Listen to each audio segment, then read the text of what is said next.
Lindsay Banks. I'm at 40 Forest Street in Manchester.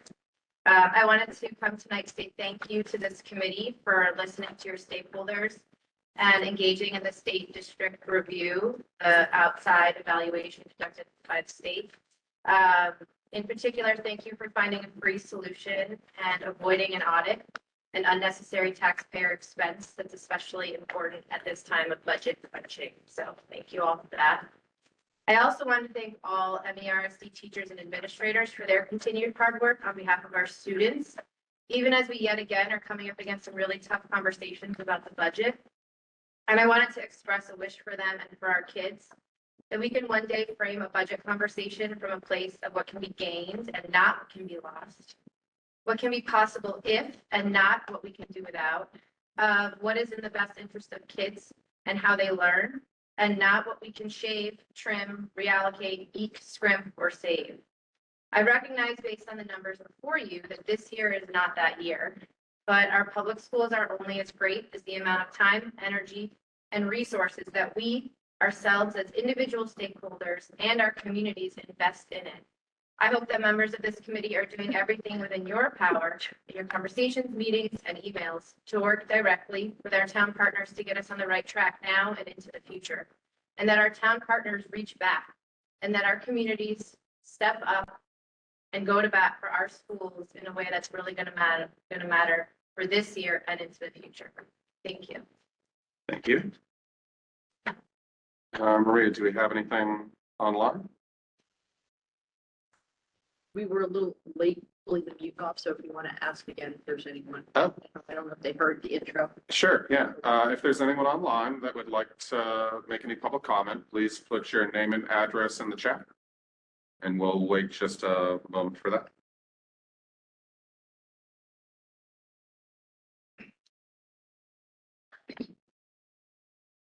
Still clear?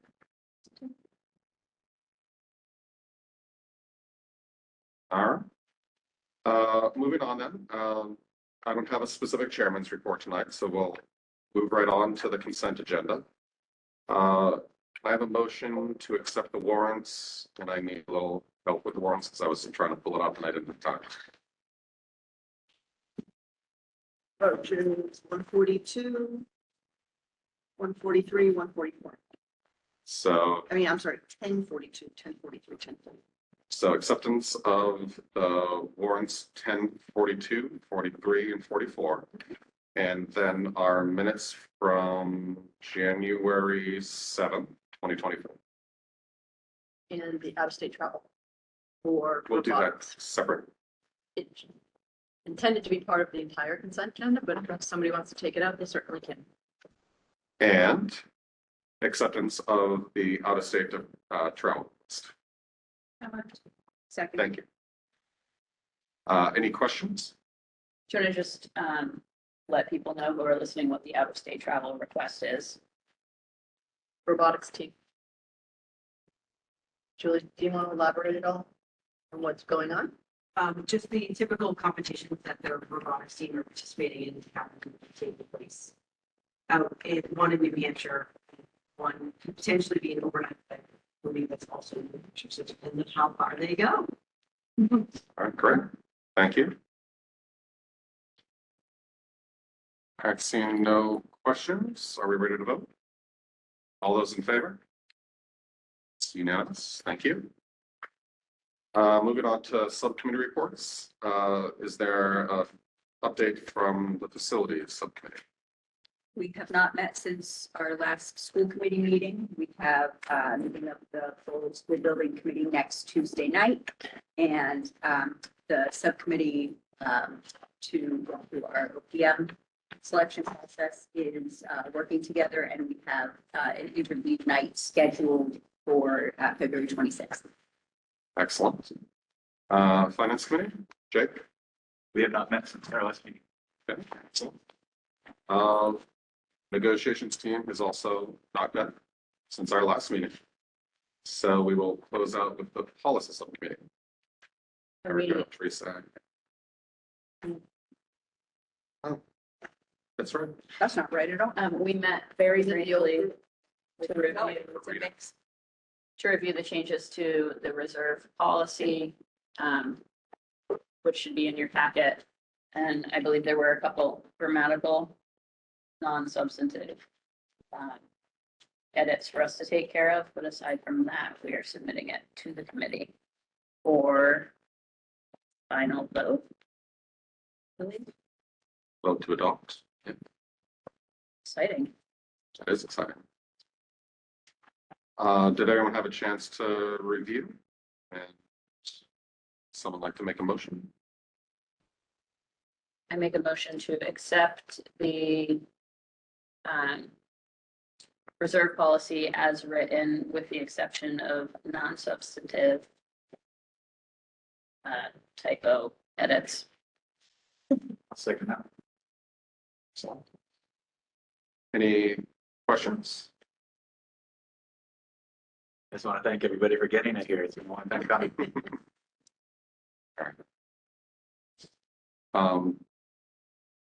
So Kate, you have Jake's notes? Yes. We can just update that policy next.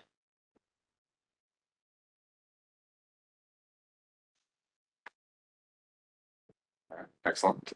Any discussion? Further discussion? I think we'll discuss this one.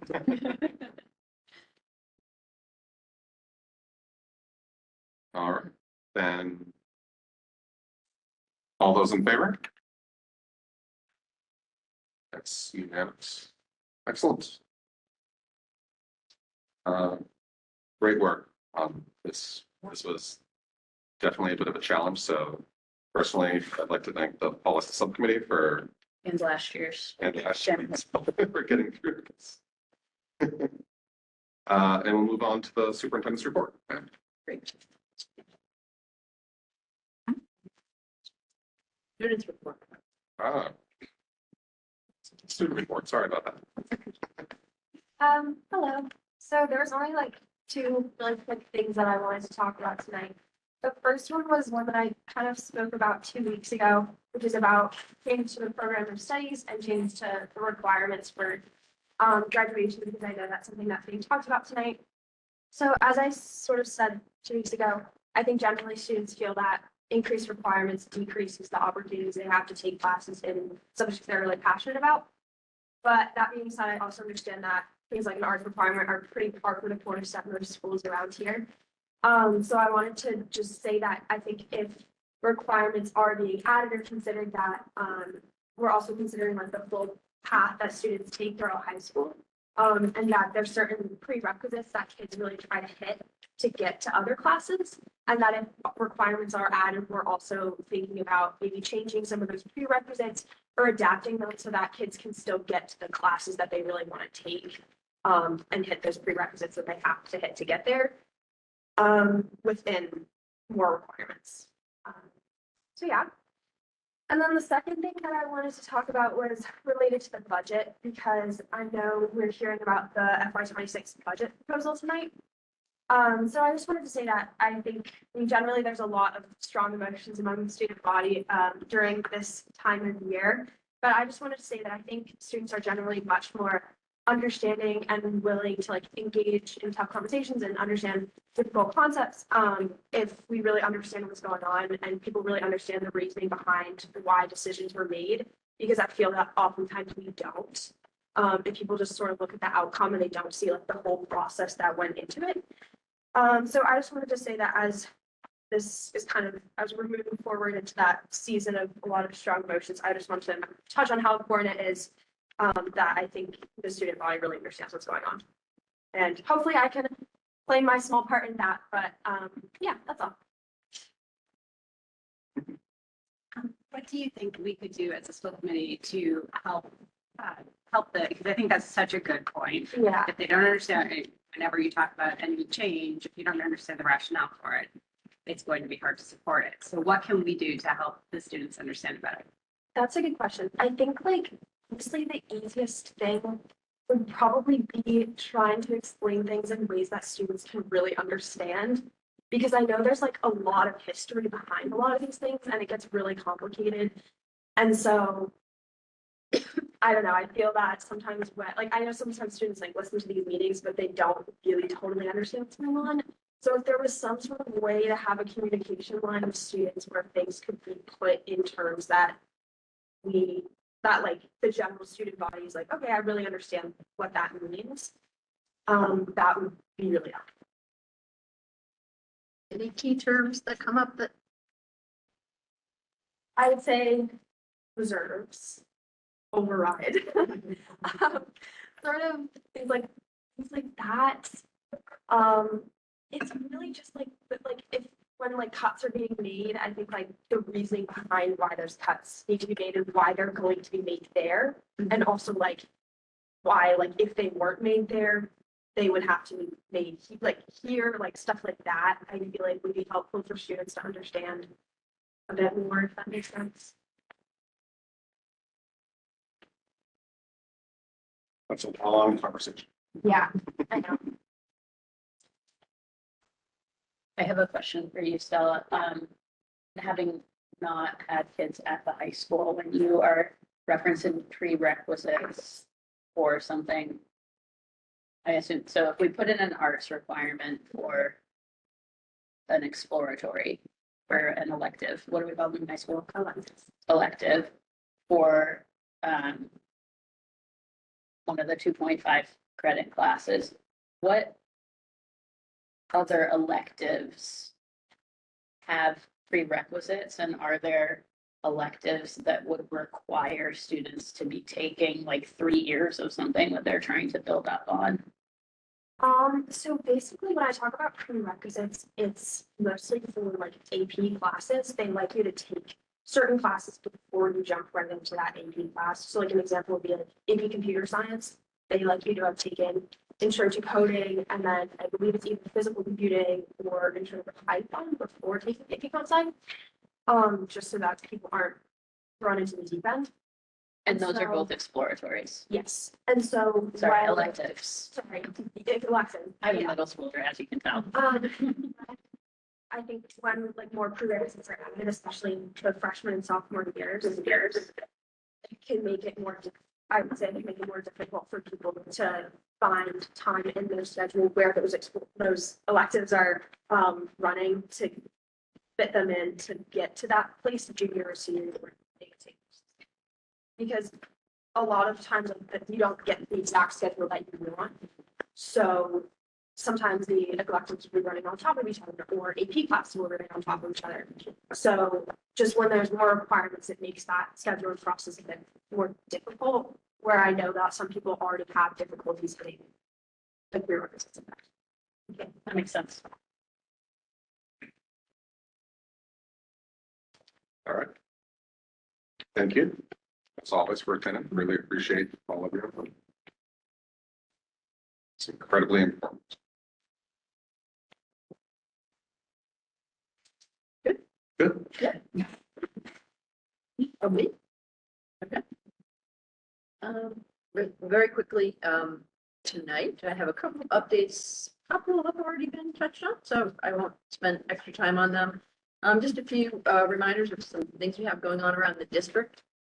Throughout this year, the leadership team, as the principals and directors and deans, are working together with Research for Better Teaching to work on improving our skills around observing and analyzing teaching when we do our instructional observations and evaluations. So we're working to come up with common look-fors for best practices, here to be ready to adopt the new rubric that will be coming out from the Department of Education, which helps guide us in analyzing what we see in the classroom and setting what our expectations should be.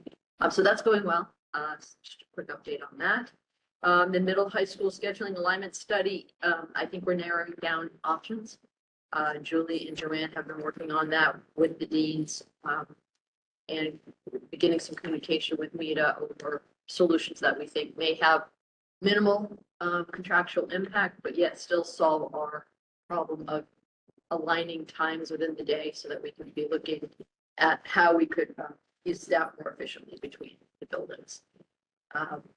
Library Task Force continues its work. We are working remotely this month and developing a survey to gather some community input about what they would like to see in the future of the library aside from just hiring a librarian. So that's underway. You should see that come out over the next week or so. We will be meeting toward the end of the month to go over the results and do some focus groups with teachers and students. The DESI district review starts next week. That's the on-site review. It's both on paper and on-site. We've been responsible for providing them with a lot of documentation. Everything from evaluation records, curriculum records, org charts, you name it, they have access to it. They're coming in and doing on-site observations of classrooms and a series of different focus groups. You've all received an invitation to one if you haven't applied yet. It's going to be a hybrid, so you can either come in person or you can tune in online. And the structure that they're working under is the district standards and indicators. So that's kind of their rubric for assessing us. Those are the indicators of effective schools. There's a couple of emails out there with this information. We're going to be sending another invitation. I think we've only had 4 or 5 replies for the broad community survey. So we're going to try to recruit some more people to participate in that, because that's the more people we have, the more perspective they'll walk away with. And there's plenty of resources out there if you want to dig in and see what it is we should be doing in preparation for any of your conversations. Essex Elementary OPM request for services will be live tomorrow. Yay. Between now and the 26th, we'll host some on-site visits for potential OPM. OPM is shorthand for the project manager. They are going to be working on behalf of the district to make sure we hire appropriate people, meet MSBA guidelines, and get everything we should out of the contractor in the process. So it's the most cost-effective, educationally appropriate solution we can find. So we will be entertaining some site visits from them. We do have the subcommittee of the Essex Building Project Committee that will create a short list. So they'll go through all of the hard copy applications using the rubric standard that we had to put forward in the RFS, and come up with a short list of likely 3 to 4 firms that then will come in on the 26th, which is a Wednesday, not a Tuesday, just to accommodate schedules, to do public interviews of those groups. And those are public sessions just like this, so anyone can come in and listen to the process. From there, the committee will have another level of the rubric, which is going to align, which will align to what is in the RFS, so we can grade the candidates as they're here. And they'll use that mechanism to narrow down their preferred choice, which we will then reach out to and begin negotiations. If all goes as planned, we'll be in negotiations by the beginning of March and before the board the first week of April for their approval. Whomever we pick has to go before the MSBA for their okay. So we don't officially have an OPM contract until they give us the okay. They'll do everything to check their workload and their back record to make sure they're an appropriate fit for what we're going to do. So that's the Essex Building Project. And I have a little bit more about that in the budget, just so we can consider it in terms of other timelines. And then didn't plan on having to report this, but Joanne's going to be retiring. Joanne Mano, principal of the middle school, will be retiring at the end of the year. Came as a surprise, I want to say to her, but definitely to me after the break. Was not prepared for that, but have done a little bit of thinking since then, along with Joanne, about potentially what we could do for next year. That has not only, I think I've got Stella in my head now about why are we doing some of these things. And I think the why we're doing things is because we have to at this point. I would be lying if I said this was just an innovative idea I had overnight out of the blue, because I think it's the way to go. But I think it is a potential thing we can do and actually do well if we give ourselves time to work into it and put proper structures in place. So what I'm alluding to is typically when we get a retirement of one of our principals, I come to you with the next steps, and the next steps you've got them memorized by now. It's gather a team, put together questions, go out and recruit, and then we go through the process of meeting potential candidates and narrowing down our choices to find the just right fit for us. In this case, I'm going to suggest something very different, which is that we just merge oversight of the middle high school under one principal for next year. I'm going to call it an interim step, during which time we would make no instructional changes to either building, meaning the middle school is a middle school, runs as such, the teams Everything looks the same for the student day. The same is true for the high school.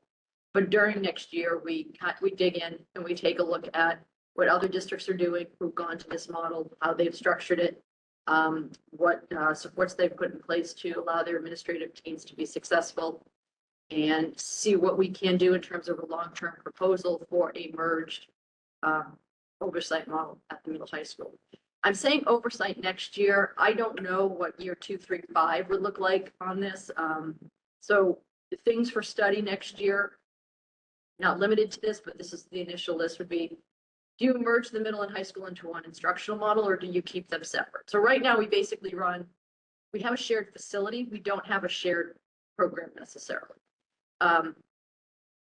So should we be looking at doing that? Do you go for full integration? Do you go for partial integration? So what instructional models could we be looking at? And should we recommend a change theirs? Change in that area. Along with that, we would look at grade configuration. Should we continue to be a 6-12? I know if we look at our friends in Pentucket, they have a merged middle high school model. They're a 7-12 school with 6th grade at the elementary. Same is true for Georgetown. Georgetown was once a 6-12, then they moved to being a 7-12 with 6 elementary. I'm not recommending or suggesting I have the answer on this at this point, but these are some things we should study a little bit more deeply and learn from those who've done it before to see what would be the best model for us. There's another concept that has been floated around that we would dig into a little bit. If you did look at moving 6th grade back to the elementary, would you do something like an 8, 9, 10, 12 configuration here in terms of housing and instructional model structure? So there are a lot of options, potentially a lot of opportunities that we don't see right now. And I'm recommending we give ourselves a year to investigate. Leadership structure, next year with each unit, the middle level and the high school level, will retain their deans. And oversight will be given to the single principal. So she will effectively become the middle and high school principal next year. So what does instructional leadership support look like going forward?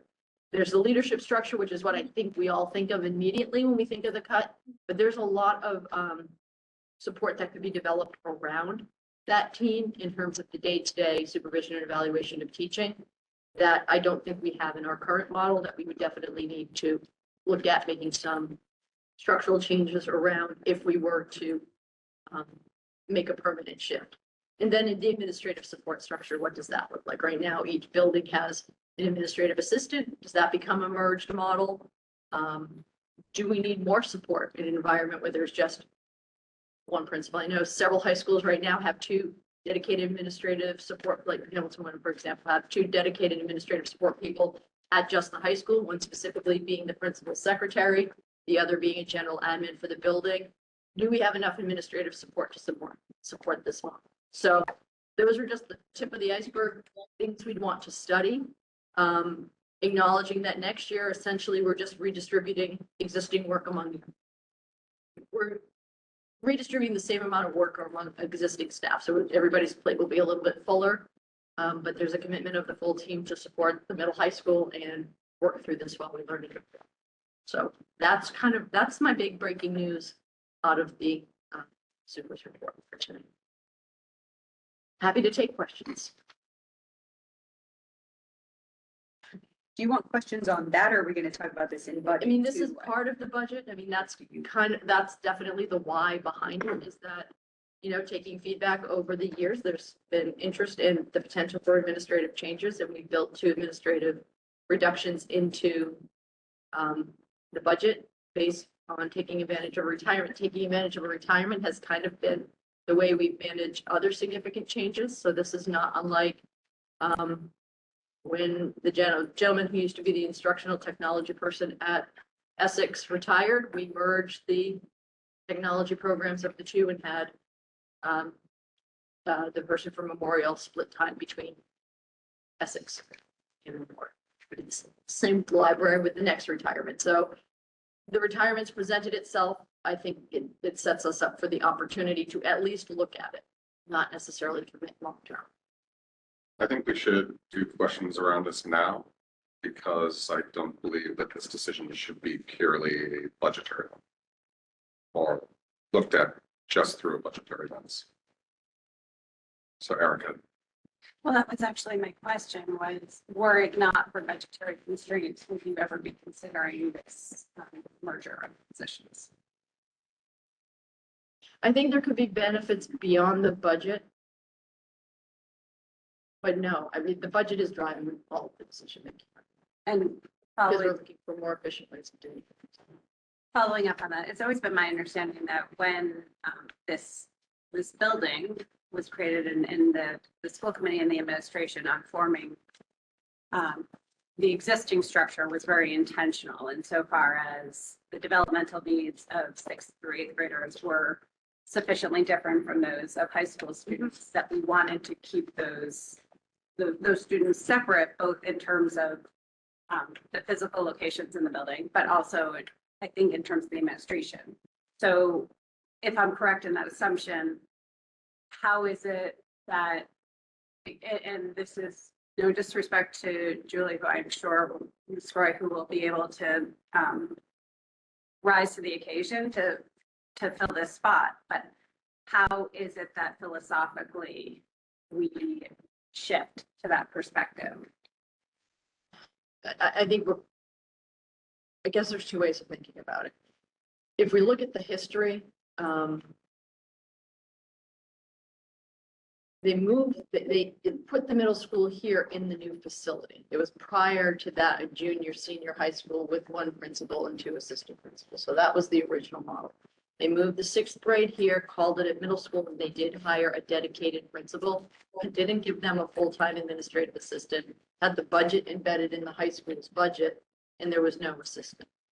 So we went through kind of two cycles of principals until Joanne being extremely successful and really able to pull the middle school model through.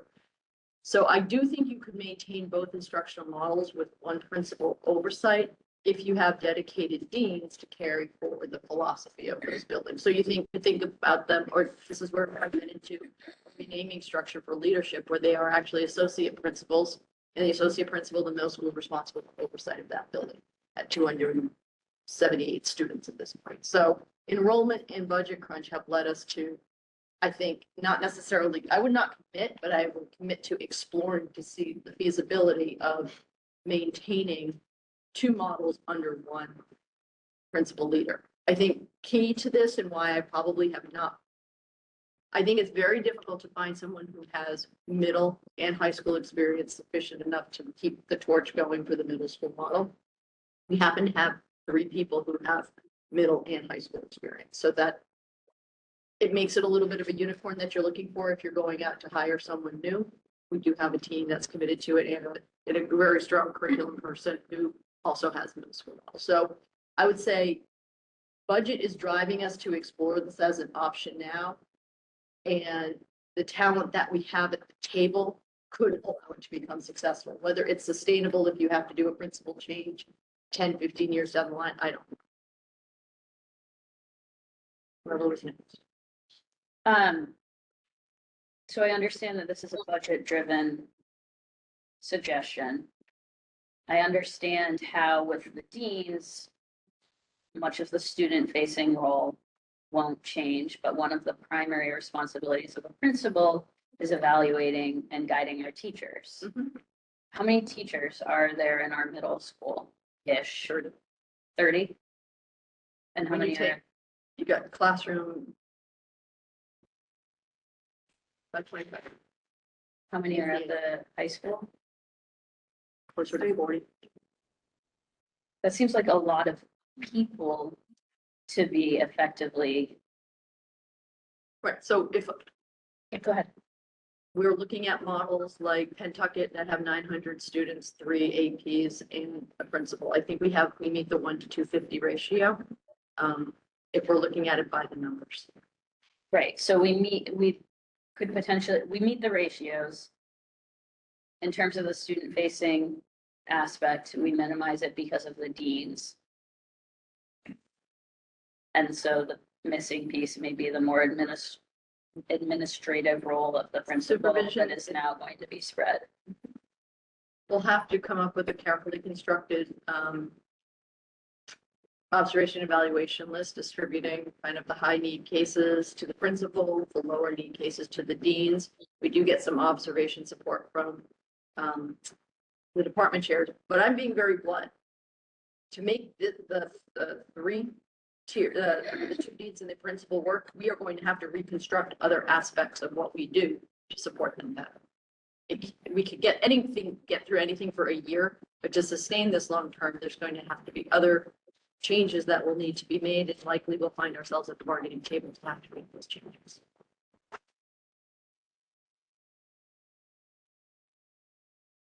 So I just want to thank you for taking this opportunity to think through not only the budget side of it, but the instructional and program side of it. Is there anything that we as a school committee can do during that exploration period that would either help move that exploration forward, message it? What could be our role I would say stay open to what the potential outcomes may be, because it might not be what we expect. And I think we do have to get, as much as we want to decouple it from the budget, it's completely intertwined with the budget. And if not this, great, wonderful, then there's got to be something else in its place, because as we get into it after program of studies, we don't even really have, we don't have a balanced budget as we sit here. So we're doing a lot of things that we wouldn't normally do or put forward to do. I wouldn't do it in this order. We certainly want to do the study and go visit our friends in Pentucket, in Georgetown and Rockport, and see how it's working. I know our friends in Triton are also looking to move toward this. So everybody's being pinched in the same way. Some have gone before, some will be coming after, but we are making decisions based on the available resources. And how do you do as much as you can with less every year and other financial pressures? You know, to Stella's point, well, why do we make some of these changes? Because we have to, and we have to pick our poison at some point. So this was minimally, the impact may be greater, I think, down the line. I think during the first year, it may feel very doable. So I think we have to be very deliberate about the questions we're asking and how it looks in other schools, but other schools have survived like this for a long time. Sorry. I didn't mean to downplay that. They have run these models successfully and moved to them. And I think what's really on the line, you know, and this is a good place to start because it's a fairly visible change. It's something that we've been talking about for years. If the financial pressures are such that we have to work within these constraints, and I'm not placing judgment on the fact that we may have to live in these constraints, we cannot continue to do and expect things at the same level. There will have to be some structural change. We can deliver it. We can't promise you we can deliver things that people want.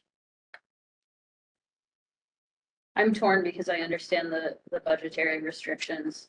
One factor that we haven't talked about that I want to make sure everybody understands is that we have a bubble of students who experienced COVID when they were learning to read and write.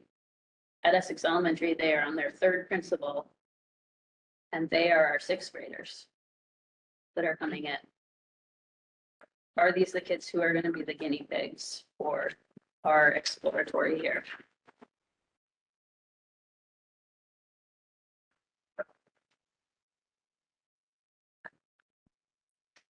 That's not a question, right? Or it is. That was a rhetorical question. Yes, My son yeah. answers my rhetorical Yes, questions yes. all the time.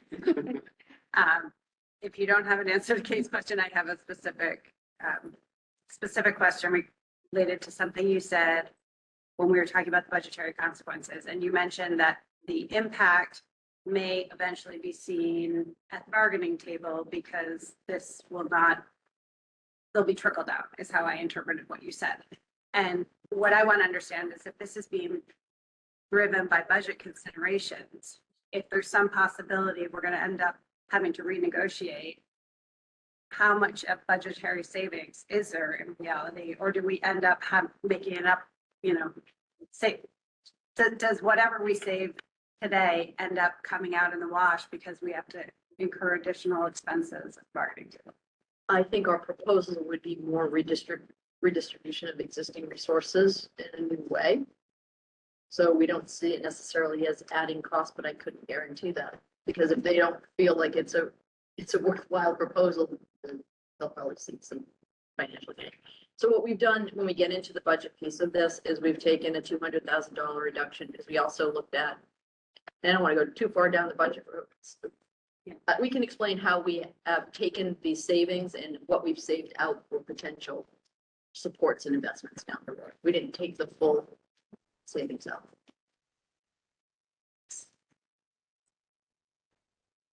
Get into it a little bit more later. Yeah, I'm saving. I think we have other, I've got things to say. this in isolation, we could certainly talk about for hours, because I think, like anything, you can make a really positive case for it and you can make a really negative case for it. I think right now, we're in the realist seat where we're going to have to make difficult choices in this process, and this seems to be one that's presented. I'm kind of thinking about Kate's question now too. It's presenting an opportunity to us, and that someone who is very experienced and done really well in the job is stepping out. So to bring someone new in and of itself will be a wild card, right? Because we know that it's a pretty tight market out there for these roles. We're hiring this role in an uncertain financial future. So bringing someone in only to be talking again next year about the need for administrative reductions because we have too many people. I think taking a beat this year and trying to figure out where we're going to be financially, where we want to be programmatically based on our finances, it at least provides an opportunity for us to gain some perspective, test some ideas, and see whether or not part of the long-term budget going forward is that this is just not going to be successful for us because of the way who we are as a community and the way we're structured. Then we need to work to put it back into place. But I think it's presented itself as the time to try it.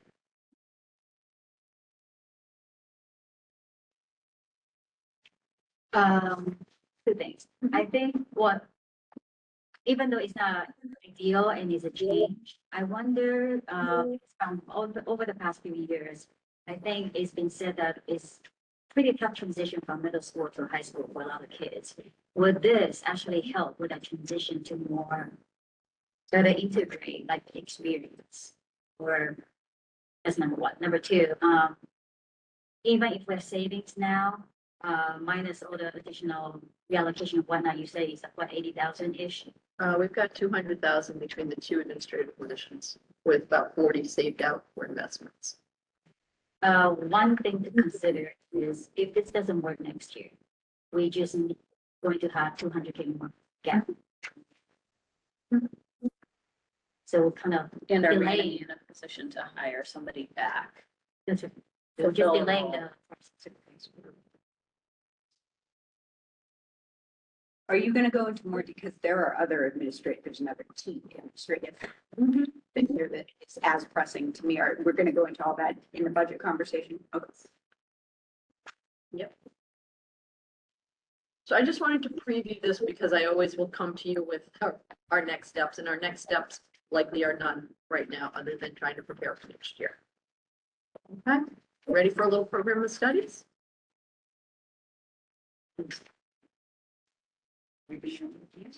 I think program of studies.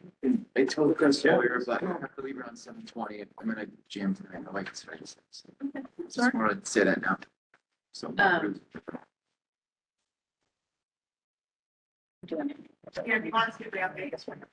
Oh, no, I just forgot. Come on, okay. Sorry. I think I have, I'm not sure I have an updated agenda. It's. We had, We've just taken. yeah. No, come on. Thank you.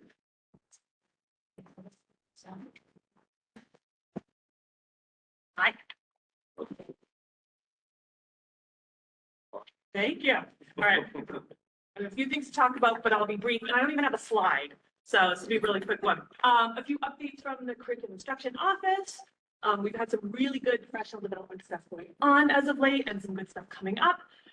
This past early release in January, we actually took a pause on our PD pathways, which folks have been participating in vertically with their peers across the district. And we had a lot of different groups that just had that pause mid-year to do a lot of different really targeted work. So there was curriculum mapping at the elementary levels. There was some data analysis and instructional and intervention planning happening at the secondary. There was some vertical alignment and articulation of different courses and pathways happening again in the secondary, some departmental meetings. A lot of them were teacher run and teacher leader run, which was really exciting when they get a chance to connect, collaborate, support peers. So that was great. Our PD pathways, the third and final step of that experience is going to be next month. Once again, reminder, those 5 different paths that the staff had a chance to pick and really lead into, and we collected some data after the last experience, and there was just really a lot of positive celebration. It's exciting because most of them are being led by our teachers, which is really incredible. We have some professional book studies going on. We have 2 currently in play, and we have 2 more coming up. Books, I gotta show you. That the instructional coaches and I are planning to roll out this spring. We've got people signing up. One is around AI, and the other round is around personalized authentic learning. So I'm excited to get those launched. And then we just last week had a chance to go with my 2 elementary principals and myself joined the North Shore Curriculum Leader Network in the Essex County Learning Cooperative. And they brought in the author, Julie Wilson, who was thinking about the human side of changing education, well-timed, think about how you take care of the humans in a system that is changing and those processes and steps they have to consider. So that was awesome and gave us a chance to connect with regional peers and do some really great cross-district networking. And then curriculum review updates, just keeping it quick and brief. Our science, technology, engineering curriculum review. We've had 3 formal meetings so far. Our anchor text we're using for that is ambitious science teaching. So we're really thinking about what is it about our curriculum routines and our instructional practices, and then what do we need to do? What do we need to preserve? What do we need to update, change? What are we missing? So that team is rockstar, working great. We have our world language, which is in year 2, and they did a lot of that analysis last year. They're working really collaboratively this year to really identify that vertical proficiency. So they're thinking currently we're 7-12. So they're thinking, what does it mean to be proficient? What are we expecting at that AP level down to 7th grade level? So that as we're starting to build ideally that program in the future, we're really doing it with intentionality based on that progression of skill development. So they're doing great work there. The history, social science, which is in year 2. We're in a few different places. Our K through 2 are analyzing our curriculum landscape. They've narrowed down some tools that they're looking at and doing some really deeper dive, and potentially going to be field testing some tools this spring. Continuing to do that ongoing implementation of investigating history. And our high school is doing some mapping around some curriculum revision, some unit analysis, timing, and they're integrating a lot of the work around the genocide education law that's coming into play with where that is appropriately aligned in their curriculum. Arts Council is also in year 2 of their review, and with support of the DESI grant, we have our first meeting tomorrow. So I'm very excited to get that group up and running again. We have some returning faces and some new faces. So this is taking us from review to action planning. What does that mean for us? So that's launched. And on deck coming up this spring to start is our health and PE review process. So good stuff going on. So it doesn't feel like a lot when I say it fast, right? It's just. Any questions from? It's nice to hear something positive. We needed a little bit. There's really good stuff happening. Good transition. You need me to quickly tell you good things, just call me back to the table. Thank you. Next up is Julie. But is there also, No one came from CPAC. gotcha. We'll continue the good things. Yeah. Yeah, continue. Hi, everyone. Good evening. So I have for you some updates and changes to our program of studies for you to consider. So we're proposing, the big one is the arts and technology requirement, moving to having a 2.5 credits, so 1 semester graduation requirement for visual and performing arts. So taking together not just the visual arts, but also the performing arts, so including band and chorus in there as well, and some of the coursework that they can offer in addition to just what is going on there now. Additionally, beyond that, we're rewording the civic action and digital literacy requirement so that it combines digital media literacy and technology. So currently it stands in there as the civic action. So we're rewording that and kind of making it a little bit more encompassing to involve technology as well. So that is also, that's staying as a 2.5 one semester requirement. And we're proposing with MCAS changing, keeping the introductory language, which says successful completion of all areas of competency examinations required by the Commonwealth of Massachusetts. So keeping that language as it is. However, would propose to remove the explicit listing of it as a graduation requirement. So underneath our graduation requirements, it says in state competency exams and successful completion of ELA math and science exams. So removing that. So we'd still be in line with the state. A couple of other changes that have happened, work study language, just reflecting, so that is available to our seniors only. Our AP courses, we have reworded them to clarify that the AP exam is required for all students, and that had been in almost every single AP course. It's just when we have teachers writing their course recommendations or their course descriptions, the language was different. So we just wanted it to be the same throughout. So we just changed that. So it says the same thing for every AP course. The English department 12th grade offerings now reflect their 5-credit year. And we renamed the British literature course. Now it's Sherlock Holmes and the Gentleman Detective. So the seniors, the senior English teachers are always trying to keep their courses fresh and new. And so we usually have a change in their offerings. The math department, we just kind of took a look and trying to get rid of and remove some courses that haven't been offered in recent years.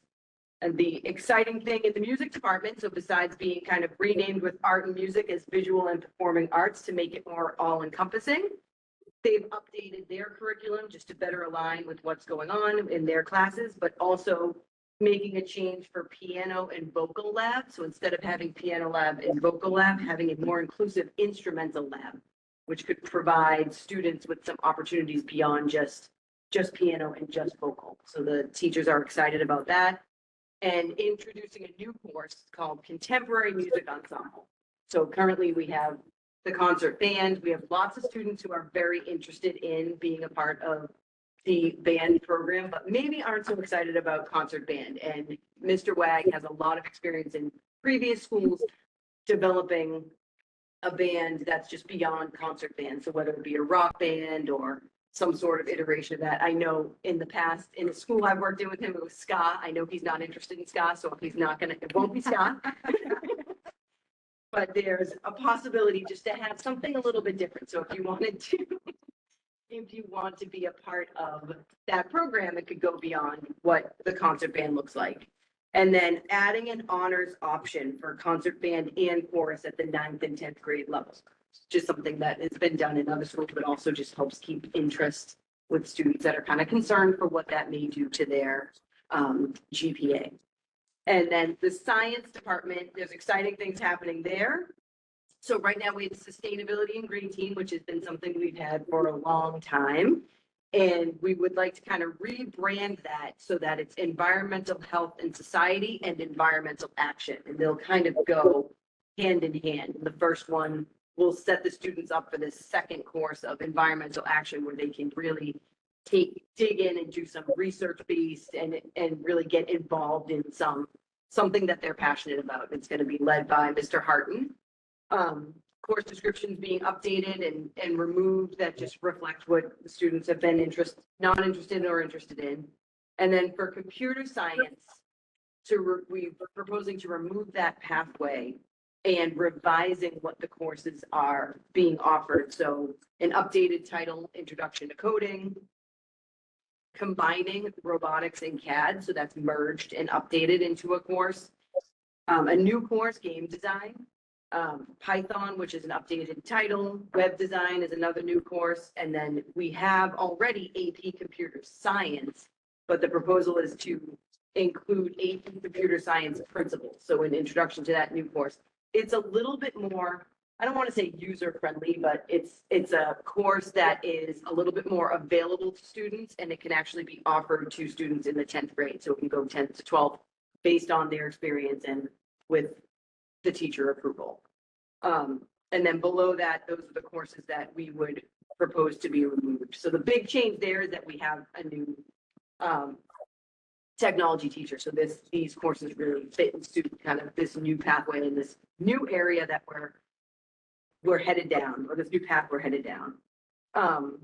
Social studies, we've updated some courses for clarity, and then of course the media and literacy and civic action course, we would like to rename digital and media literacy with an updated course description that really talks about what it means to be a responsible digital citizen, what it means to do effective research in this day and age. Will obviously start to include AI and other components, but just really honing in on those skills, so that, and the idea is that those students take that in their freshman year. So honing in on those skills so that they can become effective researchers and effective at what they do down the line.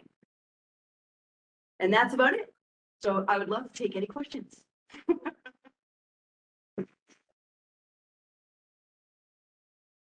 You answered most of my questions in your, which is great. Fantastic.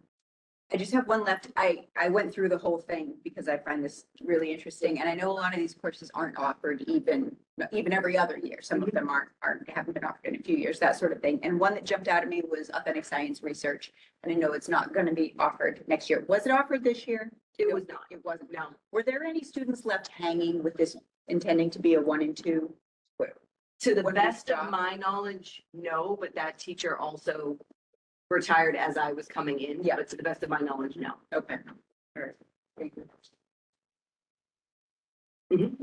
I was wondering if you could speak a bit more about the rationale for an arts requirement, why it's necessary, and what you considered in making that decision or proposal. Yeah, so we looked a lot at what obviously our schools around us have done, what the schools in our top 10 have done, and it's most schools, about 90% of schools in both of those offer an arts requirement. It's a way for students to just like exploratories, just to broaden their horizons instead of just pigeonholing and going down a pathway, and then, they're 14. So to have them kind of not be open and exposed to the arts, I think could potentially, do them a disservice down the line. But we've also received some, I don't want to say pushback, but there are some schools, especially the schools in California that students are applying to, that require an arts component. So there are some students that have not been able to, or are taking a look and realizing I need to get an arts elective in if I want to apply to certain schools. It seems like the schools, I was talking to our director of counseling today, and if a college gets 90,000 applications, how are they culling the herd basically? And if they're not using SATs necessarily, or if they're trying to figure out what they're going to do, they're doing things like this. Now I'm going to require arts. Now I'm going to require this. So I don't want a student to go through this school thinking I'll be able to apply anywhere and then be told, no, you need an arts requirement. So we do have some, it's not happening to a lot of students, but we do have some students that this has happened to. So if I can follow up on that just for a sec, I mean, I hear you on that. But we do also try to alert students. There are different, like, for instance, I think it's in our program of studies, if they're interested in engineering, they need to make sure they go through calculus. And so it would seem to me that there would be a path, should you choose, to alerting students that an arts requirement is a possibility for certain schools, and that should be on their radar. But what this really goes to is my question that was raised by Stella, is the balance between, and I should say, I have 3 kids who took the arts requirement, even though they're not artsy kids, and took it without anybody suggesting that they should, because we have lots of cool arts classes. So Right. I think it actually happens really naturally. Yes. I don't think it's going to be a huge change, because for those of you who didn't have a chance to look at it closely, there's a ton of classes that fit in this category. So I don't think it's a huge change, but I am sensitive to the point that Stella made, that for certain kids, this is their first chance at choice. And when my oldest started in high school, they had 2 electives they could choose their freshman year. Now, between digital, what's it now called? Civic action and an arts requirement, we cut those electives in half. So there's a difference in choice. Is there ever an opportunity for a student to come to you and say, I get it. I like art. I don't want to go to one of the California schools and I'm desperate to be an engineering student and I don't think I can make that pathway without. I think that's a conversation for the students counselor. So far, I don't think there's a pathway in this building where an art requirement would hinder anyone from making any of the prerequisites. We don't have so many that a semester of art is going to take that person down a few notches or to have them be ineligible. I also consider, oftentimes if students are going off to college, they're filling gen ed requirements anyway. So what are the chances that when they get to college and they're majoring in, let's say, engineering, that it's 100% engineering? They're likely taking something that's a gen ed that someone's going to want them to broaden their horizons and find something they might be passionate about. I mean, this year alone, we have 247 students in visual arts and 51 in performing arts. Now, there is a little bit of overlap there, but it's not much. So that's 300 students at 75% of the school. So I don't think, I think what this is just doing is just affirming to the students and to the community that this is an important part of your high school experience. I know it's been something that members of the community have been asking for, but I think it just gives them a chance to just try something and to affirm that this is an important part of it, of high school. Like I said, K-Band, the only other town in Cal that doesn't have this requirement is Ipswich, and Ipswich has one of the strongest performing arts programs in the whole state. So they don't necessarily need it, but every other district has an arts requirement, and many of them are more robust than 2.5 credits. Essex Tech also doesn't have it, but Essex Tech, as it being a agricultural and tech program, has different requirements. So I wouldn't necessarily consider them. And then again, in the top 10, only Wellesley is a school that doesn't have an arts requirement. But again, that's a school that's pretty renowned for its visual performing arts programs. So often kids are taking it anyway. Can I ask another question? Thanks. Following up on that, and just to clarify for people listening online as well, I asked this to clarify, this would only be enacted for kids coming into the high school, not current high school students. Yes, good question. So families have Incoming ninth graders. incoming ninth graders. And just to clarify, the arts program doesn't have to be done ninth grade year. No. We've got all 4 to do that. But the digital literacy would still take place ninth grade. The digital literacy is something we're going to push for our ninth graders to take. Yes. Okay. Because it's a great place to start that journey. And then related, but going slightly askew, the MCAS requirement, what grades would that impact? Have a 10th grader scheduled to take them and be interested in this question? That is a good question. I think that's a question for what the state has said, but I believe There's right no, now. it's over. Yeah. So There's no current requirement. students, it's, but I'm saying currently we still have this on the books. No, we're about to not. Well, So the we vote for this, seniors, but right I'm now, the saying- seniors, the senior class. Yeah. They would need to have passed MCAS in order to get a diploma based Yeah. on what our They do not. current, well, As based of on what today. our program of studies said from last year. Because we voted we- this in past, it's Right. already in our requirement. But our language is that we meet the state requirement for competency. And as of December, there is no longer a state requirement for competency. So if we had a senior who Got needed it. to retake Got this it. spring. Yep. He does not, or she does not need to retake it this spring to graduate. Got it. So our language from past programs of study, past requirements does not require current to keep that. No, path. it requires that we require. that We have to meet make the active state choice. Requirement. Right, Yeah. got it. Okay, thank you. That's helpful. And it's this, in terms of MCAS, the scholarships that you can be awarded when you make a certain grade on the MCAS, that's still something in place. So when people are considering what to do about MCAS, that's something that to keep in the back of people's minds. So people can take it, it's just not a requirement. Oh, we would love you to. Yes, so we're still going to be offering it. So We're not making a graduation requirement. the state requires that we Right. give it. Yes, It will still count for our accountability. Yeah. We'll still get our numbers back. Okay. But we can't hold a kid back from graduating if they don't pass it. You could set a local we chose to. rule. Yes. Um, Got it. but nobody's quite there yet, and we're not really sure how it's all going to play out if the law doesn't require the state to require it, how we are going to require it. Got it. Jake?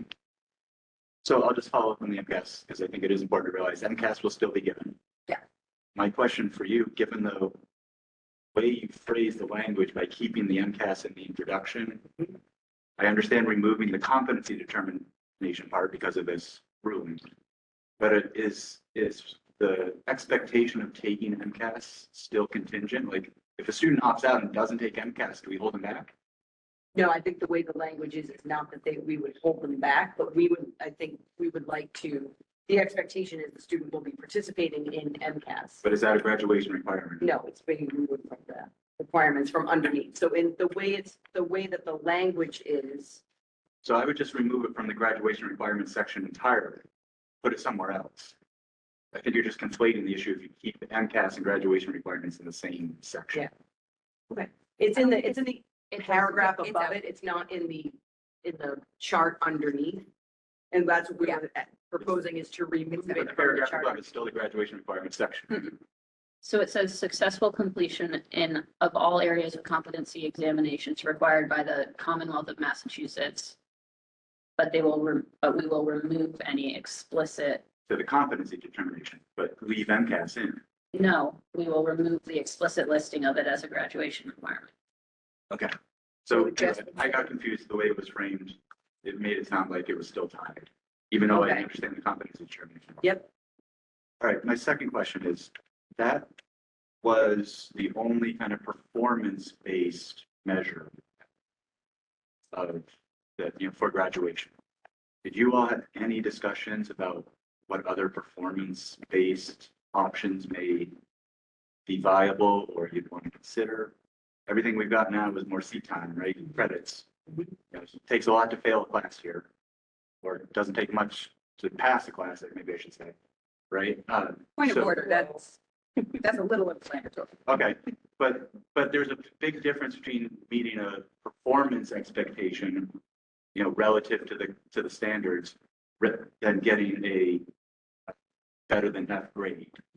Okay, so was there any discussion about a performance element to graduation requirements? We hadn't discussed yet adding a performance element. I think it seems like this came so late I don't want to say late in the game, but I think every district is in this position where we're kind of looking at MCAS and saying, now what do we do? So we've not necessarily discussed a separate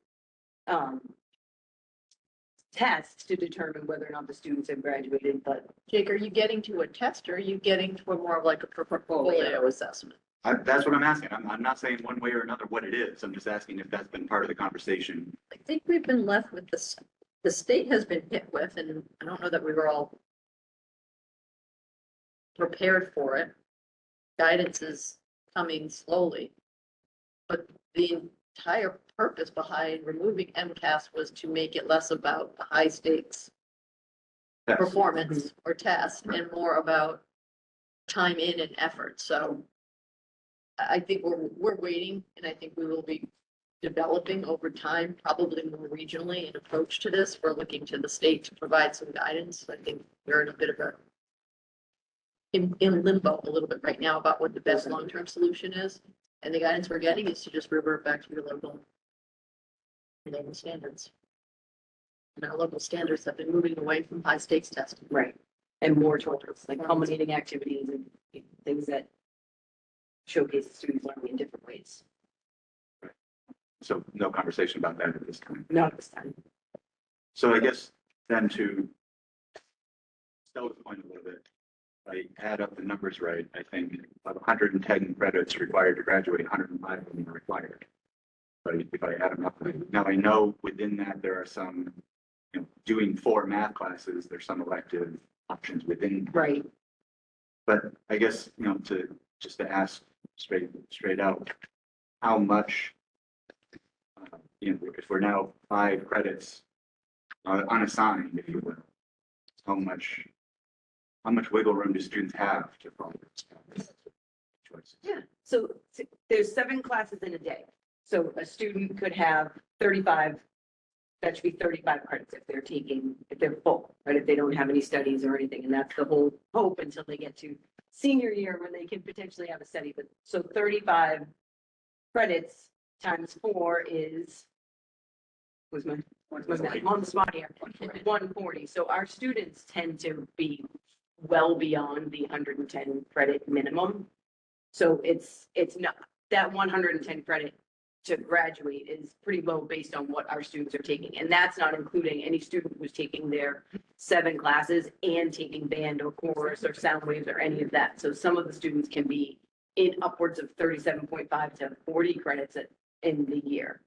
So it's not that they only have 5 credits to now take what they choose. It's still 7 classes a year. So we haven't taken much choice away from, or we haven't really altered that pathway much at all. Okay, thank you.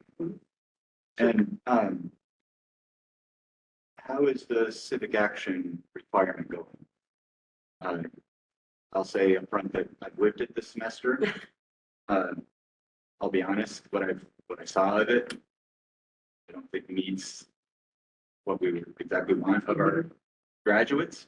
I don't know if that's because it's 9th grade, right after having done 8th grade. Right.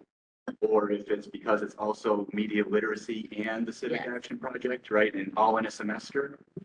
And I'm a little worried that reframing things as media literacy and taking out the civic action element, even in the labeling, might reduce it even further. And my understanding is the civic action part is the state requirement. So how is that going, and is there work that needs to be done? I want to make sure that what we put in place is going well before we add. Yeah, I would say there's definitely work that needs to be done in terms of the requirement. They are required to be offered this project at some point throughout their high school career. So I would echo what you say, and I don't know if the civic action in 9th grade is reflective of what we hope of our high school students. I think coming off the heels of 8th grade does create a little bit of redundancy. That being said, this is year 2 for me, and this was year 2 for that course. So I'm not ready to say it doesn't belong there, but changing kind of the requirement and having it be digital media literacy does give us a lot of options in terms of if we do want to take a look at where the civic action course lives. The intention is it's still going to live in that as we're looking at it, but could it be something that, does it fit in an interdisciplinary model? There's some of those, that science course in particular that we just proposed in terms of having it be an environmental action project could be a perfect civic action project. I'd like to see the civic action projects get beyond the walls of this building. And I think when it's coming off of 8th grade and they've already done that, they're piggybacking off of that, which is great in some ways, but I think it also doesn't, their world is still in this building. And as they get into junior, senior year, then their world kind of starts to change and open up. So is there opportunity for that to be somewhere else? I think so, but I think it's a conversation I would need to continue to have with the history department chair, making sure that it's going somewhere where it could be. It could end up being part of SCORE. If it's something that we see as we kind of look at SCORE and see this, is it an internship or what's the best place to put it? Maybe that's where it goes. Changing the name kind of gives us, I want to put the focus on the digital media literacy because I do think we are lacking in that in some ways. We do want to make sure our students are strong digital citizens before we bring them into the rest of high school, because there's so much they need to know and proper ways to research and all of those things. But currently they will still be offered that project in there. But I do echo your sentiments about, is this the best place for it? And to be honest, I want a little bit more time with the department chair and with, just to see where it could be better placed. Okay, thank you. Because to clarify, it's not the course that's the requirement, it's the project. Yes, so I took the reason why another reason why I wanted to rename that is we don't have another singular course that's a requirement in our program of studies. And I'm just a little cautious about that. Yes, it's 4 years of English, but we don't say you need to take this, and this. So to have that be the sole course as a requirement, it seems to be a little bit, what's the word I'm thinking of? Not Like it's not very open. There's not a lot of options and thank you, limiting. That's what it is. So the state requires this, that the students are offered the civic action project. So before I was here, that was kind of created in this semester long class so that it would be offered in ninth grade. It would kind of, and be ready to go and done. But it can be offered in other ways. It's very quick. One, I love the idea of the thinking about score, just because I continue to believe score is really challenging. I mean, it can be amazing, but it can be really challenging to fit into a student's schedule. So I'd encourage you to continue to think about that. The other thing is just, I think that you have to make a change to, on page 7 of the program of studies, the grade 9 schedule, as long as there is the requirement of that class, I think probably it should be reflected there. Okay. Maybe I'm So wrong. the requirement is, what I'm proposing is that the requirement, it's not the civic action digital literacy anymore. It's a digital and media literacy and technology requirement. So students, I'm just saying, yes, no, I think I understand you, so but it's like, not necessarily in ninth grade year. We're going to, the councils, we will be encouraging and all of our students to take that class in ninth grade, but it's not going to be a requirement where it's going to be digital media literacy and technology. Part of that reason is because when we have students coming in from other districts or transferring in from private school or coming back to us in any way, shape or form, if they didn't take that course in ninth grade, I don't think it's appropriate to put a junior in a ninth grade class. That really is starting to mess up some of their, pathways or their ideas. So that's why it's a technology requirement, more all encompassing for students to take. So then how are we reflecting the requirement of the project? So the project, we will be tracking and mapping like who we have students who haven't taken it because they either came in or. Right, but shouldn't we say somewhere in the graduation requirements, you have to do a civic action project of some sort? Doesn't matter where. I agree with you, it could be anywhere in different forms. Yeah. Don't we have to say that is a requirement? I believe the language is that it needs to be offered to them. So I think there's to nitpick the language, or is it, I don't know if it says completed. So to clarify, The language is not offered. It's a completed. The language is fuzzy. What? Imagine that. But we voted in the requirement of the project. As a But I graduate, think So what you it's, wrote it in the requirement of the course. which included the project. That was core for doing it. That was the reason for Yeah. doing it. I think what I'm hearing is that the requirement doesn't necessarily work if a student doesn't arrive here until their junior year and they haven't already done that project. Forcing them to complete the requirement when most of our students take it during freshman year seems. Yeah. Like they could be taking a step back in their projection. Right. Trajectory. Requirement wouldn't they have already? They could, or they could be, again, it could be offered to them, so they could be in junior year and they could complete the project. Then the project doesn't have to happen in their ninth grade year. It doesn't even have to happen in social studies. It seems to naturally live there, but it could be, again, we could be tracking students, and if we do have someone coming in who's not taking it, that then could be their score project. Yeah, that could be. so what about next year's ninth graders? When they enroll in classes, do they have to enroll in this, whatever we know? The digital media, we would like we would like as many of our students as possible to enroll in that. This year, we have 14 ninth graders who did not fit into their schedule due to constraints, sections. There's a lot of different reasons it didn't fit. That's another reason for kind of looking at this a little bit differently, because it's unfortunately it's not going to fit in 100% in student schedules. So to Jake's point then, because I think I'm hearing what you're saying here. What I'm not seeing if it's, so we have a requirement to take technology and digital literacy. Right. How are we defining that? So are we defining that as a course? Or are we defining that as the project? And where are we reflecting in here that the state requirement of the project does have to happen? Whether you came in 11th grade or you took digital literacy, is there an assumption? And I want to support this. So that's why I'm trying to understand it better.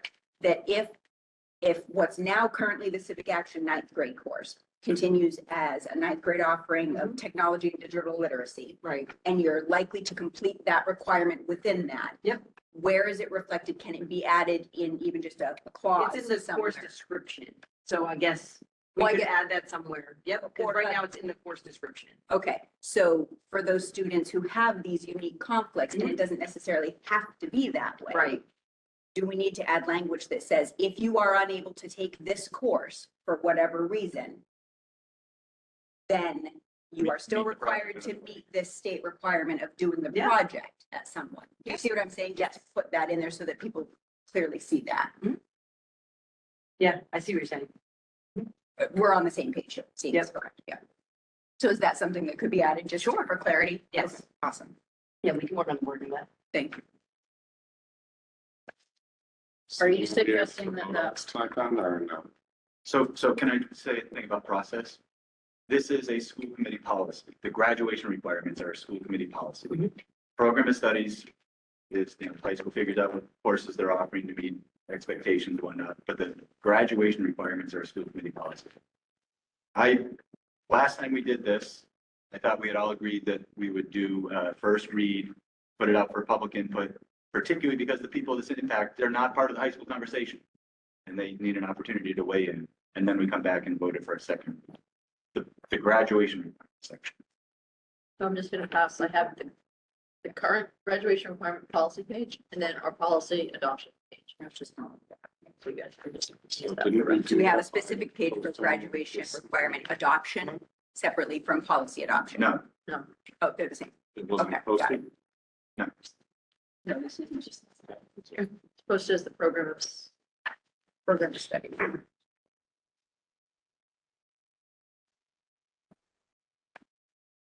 It is posted, as for program of studies and graduation requirements. So we have to amend this. Is there any Need to risk amend that. of, I think that's the question, and Jake's right, there is a policy question consideration. Is it a first read or is it an amendment? And if it's an amendment, do you want to follow your full policy or do you want to change it? is there any risk of putting this off to a future meeting? Is there a timing? I think for Julie, I mean, as I speak for Julie, because she's right here and very capable of speaking for herself, but I think we would need, they need the program of studies to begin scheduling by February. Yeah, we were planning on opening the request for teachers at the, was February 3rd, I think is that Monday. So, And that's not something that we're even able to vote on, so that's fine, right? We can vote on the program of studies, Vote on the piece and program of hold studies, off, hold out the graduation. But do we need to vote on the program studies? You do. And that's totally fine. I'm comfortable with it. It's the policy part that I want to make sure people have an opportunity to weigh in. Okay, then I'd like to make a motion to approve the Yeah. program of studies. At the moment. Second, Second.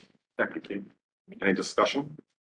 I was really excited going through this. Yeah. I want you to know, like, I found this really engaging and I like the combination, the combining visual and performing arts together and bringing that in. I think that the arts requirement, knowing that it's not impacting current students and their trajectory Yeah. is valuable and less limiting than door opening for kids who don't know what they're going to want to do in 4 years and study. So I think that's very good. Thanks for all this work. And there's some exciting classes. Every time I read it, Auditing some of them. I want to audit Sherlock Yeah. Holmes. there are some. I want that course. Get more bang for our buck. Any other discussion? All right, all those in favor? It's unanimous. Thank you. Thank you. So I Thank will you. also update the language underneath to reflect the civic action project as well. Wait a minute, we just held off the graduation requirements, right? Yes. That was Yeah. just The the, program. of Yeah. study. So now she's acting. I'm gonna have to- He comes back. I'm gonna have to amend that and add that in. Yeah. And I'm just reading here. So each public high school shall provide not less than one student-led, nonpartisan civics project for each student. I'll provide. I'm gonna throw a Shall note provide. So in it and say, if we are looking at a middle high school model, we may not have to do anything because if it's an eighth grade that serves the entirety, it could be. Yeah. You might be able to.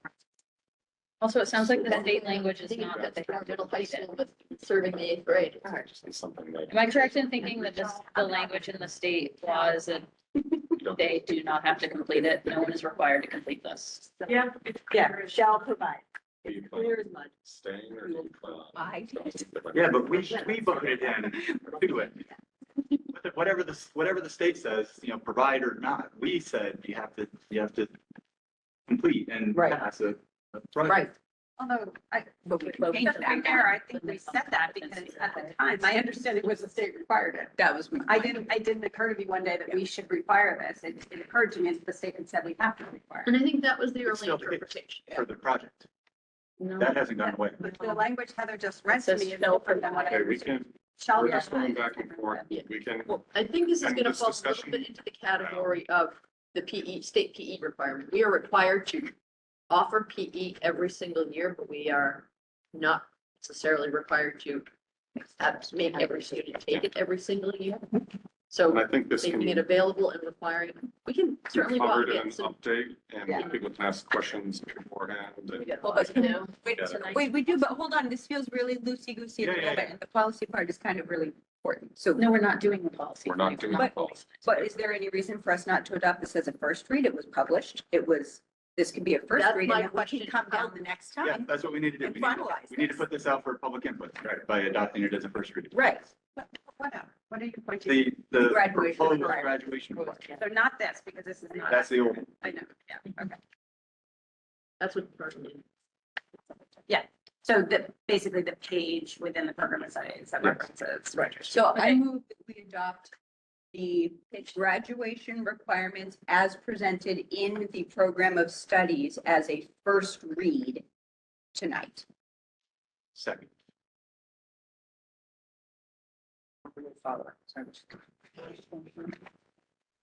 Is there any discussion?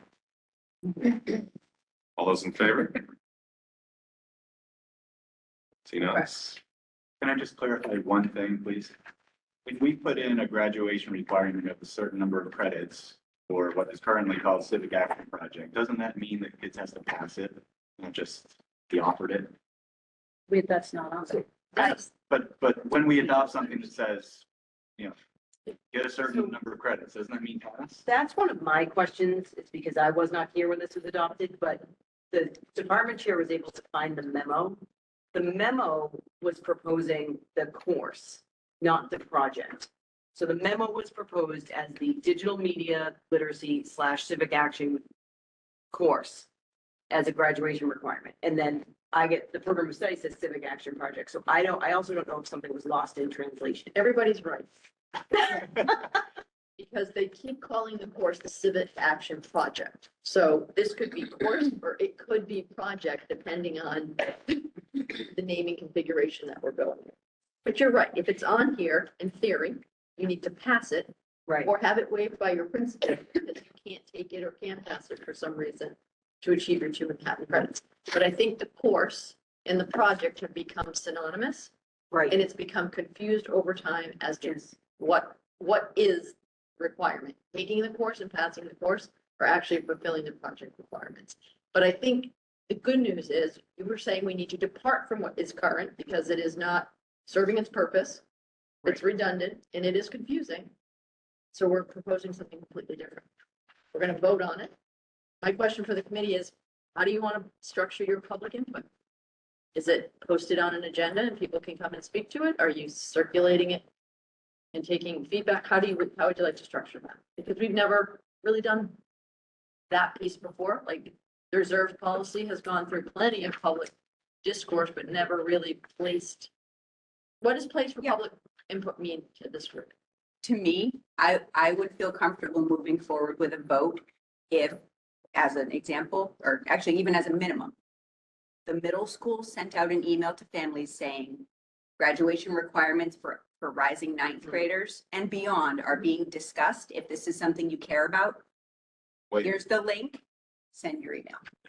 Just so that there's This is gonna sound like awareness. And include it. with picky, our- but I'm not, it's not intended to be. Yeah. We haven't done that on any other policy But this one is process, Maybe we should have. but it's not. I think we should have, because this is going to affect every kid who I'm comes not, into I'm the not high school. arguing with that. I'm just saying, if that's what we It's an want to EVA. do, we should be doing it for all of them consistently. And if that's what you'd like us to do, happy to set that up. That's what I'm saying. Yes, please do. And I would extend it beyond just the middle school. I'd say all students, Mm-hmm. all families of all students. To weigh in, because this is gonna affect all of them, Including elementary? including Well, down the elementary. line. Is perhaps something that we could discuss at policy subcommittee, since we're so light on work because we washed it all up.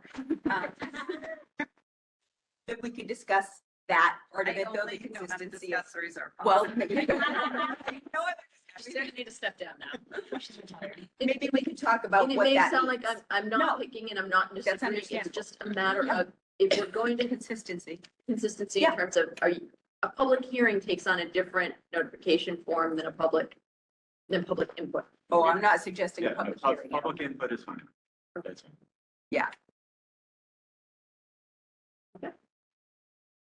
So just, No. it's a request. It's just a request. So when we come for the second read, what would be helpful to me to be able to vote on a finalized version of this would be to know what it is that checks the box for this technology, digital literacy 0.5 credits. To know exactly what that thing is.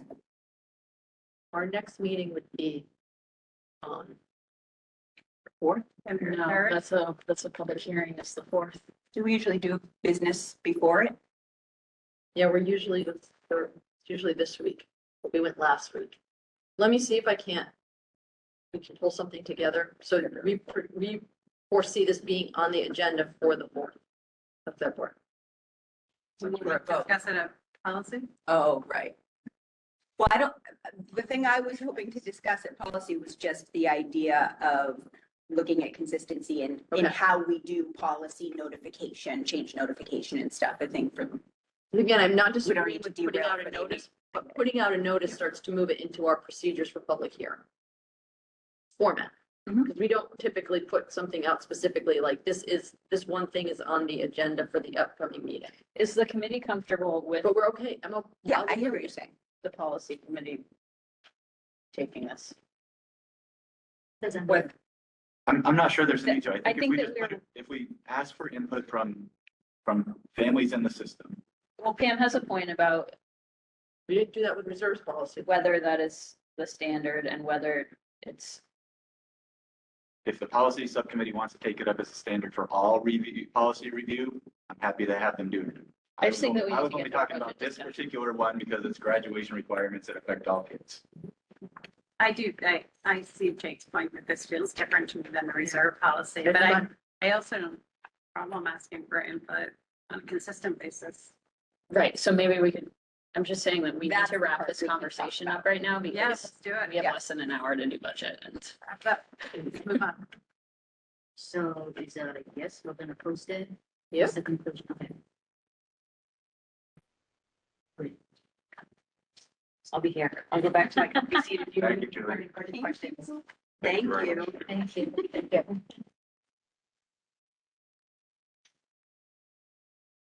All right, so how would you like to handle our next? Well, why meeting don't we topic? walk you through the proposed budget? We'll do big picture, then into some details, and then it's just discussion and the next steps. That works. That sounds wonderful. Give me a second. Yeah.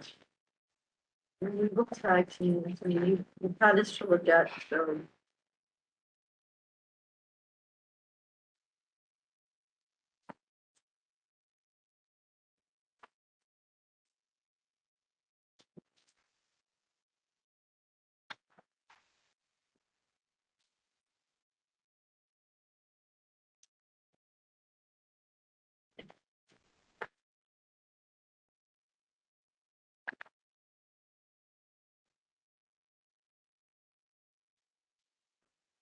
So if we start with this, I guess, in terms of the executive summary.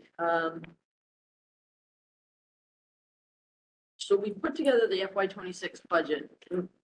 We had talked about it being the recommended budget. And after spending a considerable amount of time in that room with no windows and kind of looking through the numbers and looking ahead to the problem still to solve, I just didn't feel comfortable calling it recommended because while I can propose it as a potential solution and a starter of a conversation. I can't recommend all of what's in it in the way in which we're making decisions about what is going in it and what's not. So it's proposed because we have a responsibility to deliver a budget to you based on the variables that are in front of us at the time. What this does is it tries to make the best of not such a great situation. And I think our aha moment is that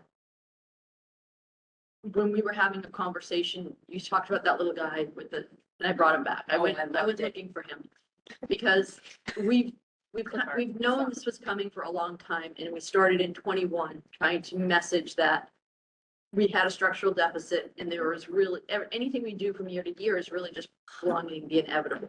I think the situation with healthcare has thrown accelerant on the path to crisis. And I don't use that word lightly, but we are at a crisis of decision making, if nothing else. I mean, we will always open schools. It will be here. We'll figure out a way to do things. But we're running out of common sense, good choices to make about how to trim, tuck, and bring a budget in at that 3.5% mark.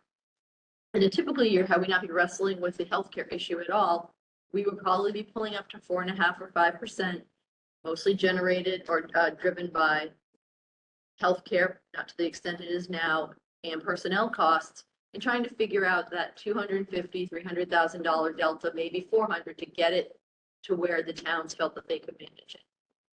This year, the little things that we've been able to do, including sidelining the majority of the cost of the budget, still puts us in the mid fives range. With a decision to make about how do we fund this beyond, if we figure out how to fund it for this year, with the amount of reserves that are in there, what are we going to do next year and the year after? Because it puts us on a fast trajectory to use all our resources. So that's a very long-winded way of saying, while we're proposing a budget, certainly not recommending this, but we've tried to do the best we can with what's in front of us. The proposed budget is coming in at 32,397,000. It's a 5.42% increase from the FY25 budget, which we know is way out of the range that we ever talk about being acceptable to go forward. Our operating assessment would be at 4.9, with Manchester at 4.4 and Essex at 5.6 after apportionment. Given conversations we've been having, we know that apportionment number really exceeds what Essex's message to us as their available resources for this year. The capital budget is 3.9. That goes into debt service, and we do have a band renewal coming up February. Yeah, next meeting's budget, next meeting's agenda, and it actually went down a little bit over last year. We report on capital budget, and remember it's the capital budget and the general fund budget together, which create the number by which they determine our E&D 5%.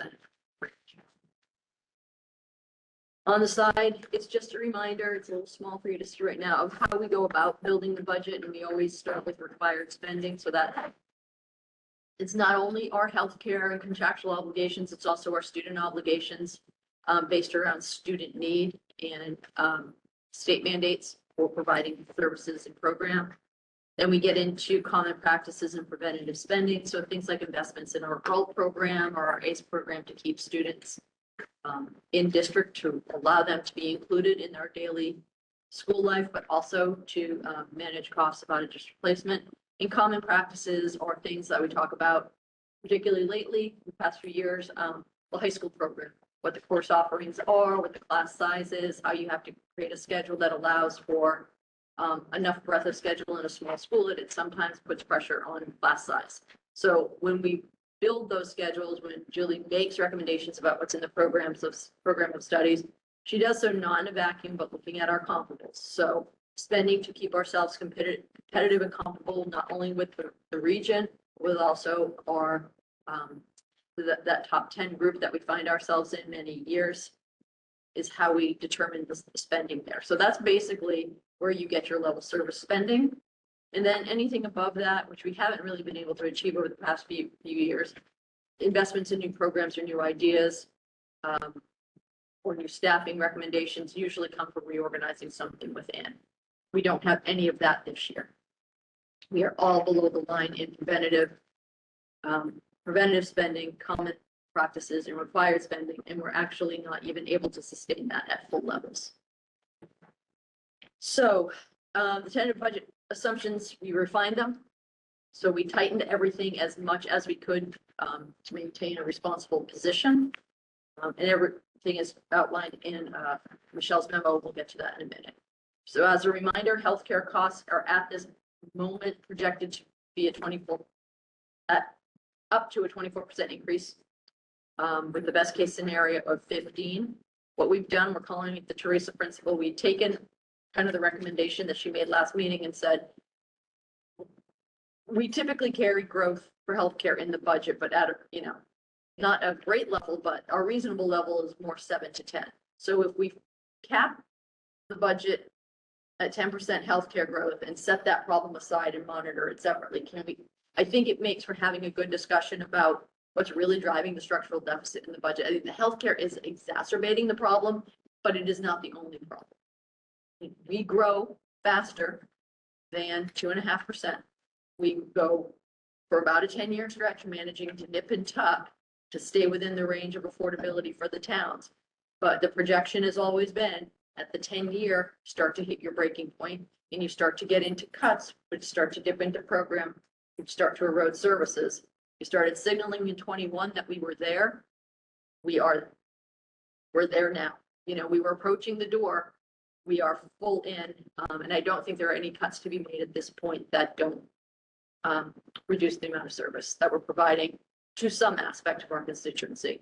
What we've tried to do in this budget is to maintain as little program impact as possible. But when you remove principal, manager of facilities, you are reducing the amount of services that we're providing and increasing the amount of work to the existing staff, which already have full-time jobs. So we expect some type of hit or slowdown in the service. So if we've got 10% in the budget, that leaves us with 14%, up to a 14% increase in healthcare that's unaccounted for. That presents us with at best, a $200,000 problem, at worst, close to a $600,000 problem in terms of cash we're going to need, or revenue rather, that we're going to need to solve the problem. That'll have to come in some combination of cuts, reserves, or pass through to the town. That's going to be part of our discussion later on. We're already using a pretty extensive amount of reserves. We grew the E&D allocation to 500 this year. We're at 350. We're adding another 100,000 in school choice, so we anticipate 20 more students, which should bring us up to about 95 students for next year. So we're bumping up against our stated cap, about 100. And then we're going to carry forward the usage of 150,000 in OPEB. So out of the gate, we're using $750,000 in alternative non-recurring revenues to make the budget go, with up to a $600,000 unresolved liability.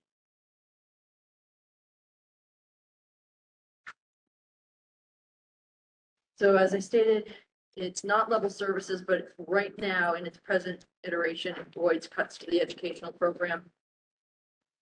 It does make some small reductions. So we're taking out, it makes some small reductions to the program at the high school. We think we can, Julie can speak to it. It's going to tighten enrollment, and it's going to perhaps limit the number of sections. It will reduce the number of sections available by about 10. So that, you heard Stella talk about trying to fit everything into your schedule. It won't be obvious to the naked eye, but it's going to start to put pressure on the amount of, sections of one thing that you can offer, probably increasing the amount of singletons. So it's going to make it more difficult for kids to round out their schedules. But let me back up. So we're doing 2 administrative reductions that are included. We spoke a little bit about the middle school, high school principal merger for next year.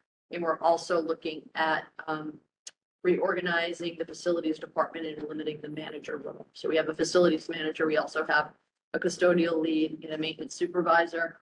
And Michelle is the overall supervisor for operations and maintenance. So we would be removing that middle position, distributing the work among some existing staff, including our operations administrative assistant. I think there's an important role that the athletic director could play in this. And Michelle will have general oversight of that program at this point. Talked already about the middle high school piece, and the staffing allocations are going to come from, follow me on this. We have a retirement pending at the high school. That position will be removed from the high school upon retirement and reallocated to Memorial. So the position is moving, not a person. It'll be on Julie to make a determination as to whether or not that position's replaced within that department based on the scheduling needs of students, or whether or not a reduction needs to be made in another department to offset it. Additionally, I'd be looking to, depending on how the schedule alignment turns out, either move 1.0 world language to the middle school, or ask the principal to split the 1.0 among the middle level and the high school level if we're able to obtain alignment. At this point, there's a little bit of utilization available at the high school. I think it's time. We've been trying to get there through the schedule. If we can't get there through the schedule, I think it's time to reallocate that full resource to the middle school, and allow the middle school to use a little bit of the extra resource for the year. In my gut, I think both these positions end up being cut before we're done with this process. So, because I don't have a pathway on any of the other items, but this is the working plan right now.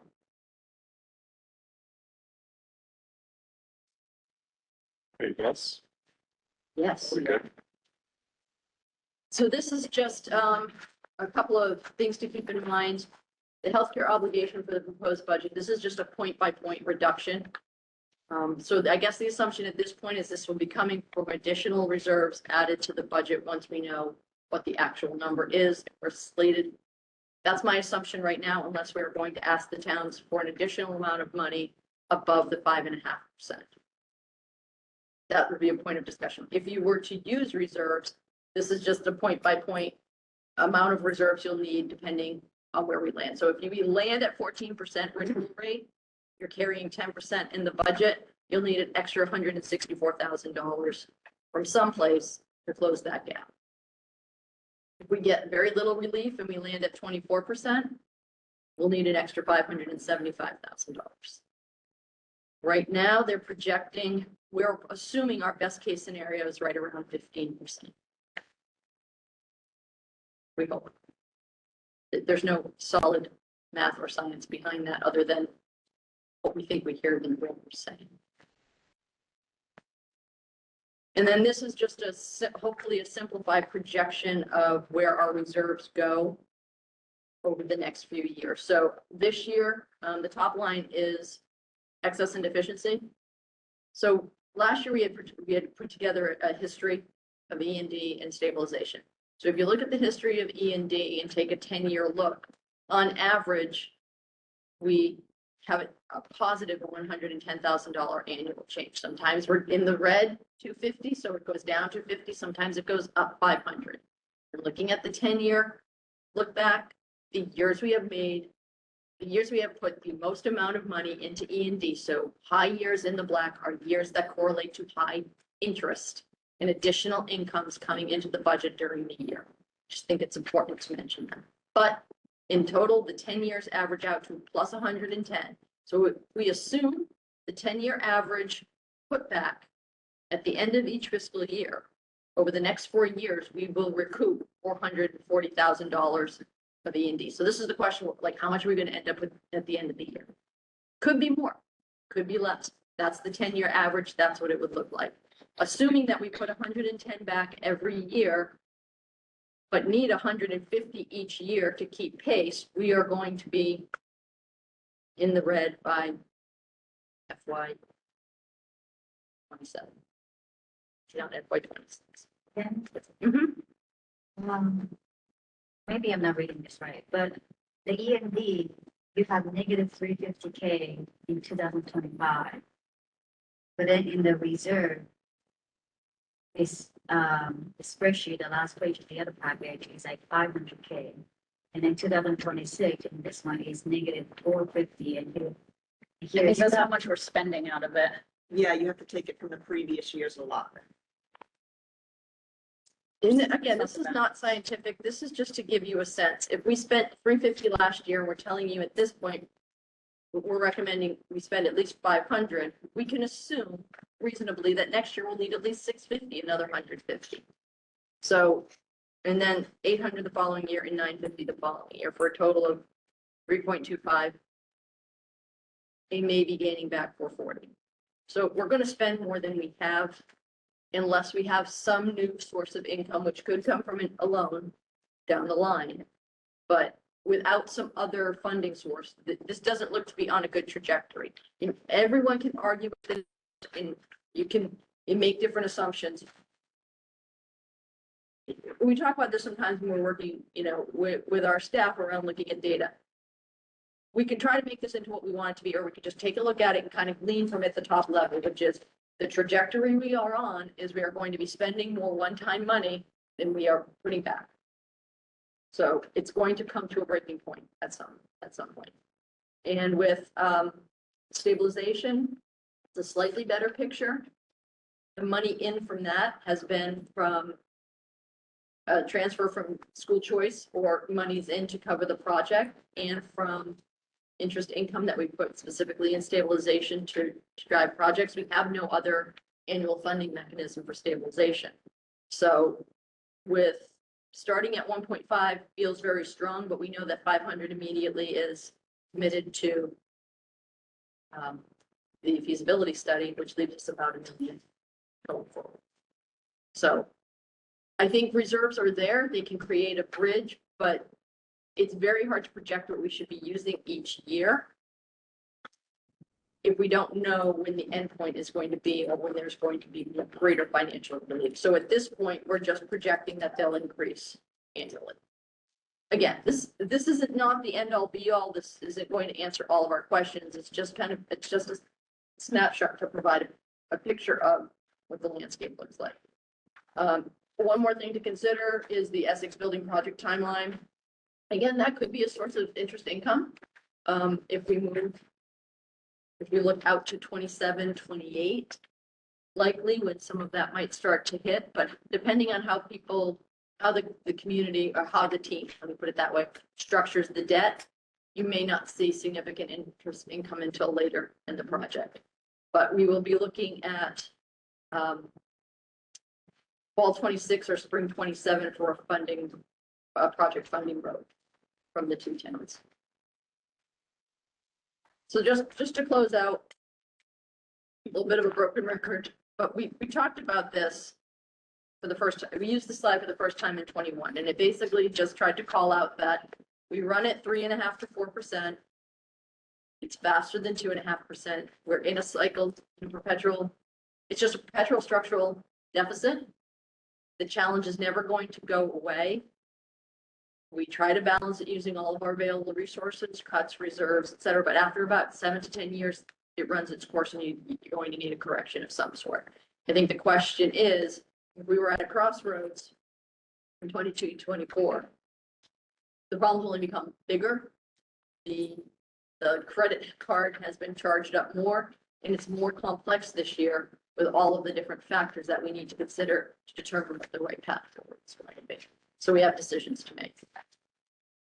When we looked at this 21 and then again in 22, the three things we were looking at were the structural problem, the expanded obligations in health insurance, and out-of-district placements. Out-of-district placements really aren't weighing in so much this year. We are seeing the need to shift costs from the pre-K revolving account, which is funds generated from peer pals, but our special ed costs are starting to exceed the revenue in, so we're having to shift some of the special ed staffing costs to our general fund budget, while out-of-district placements have come down a little bit.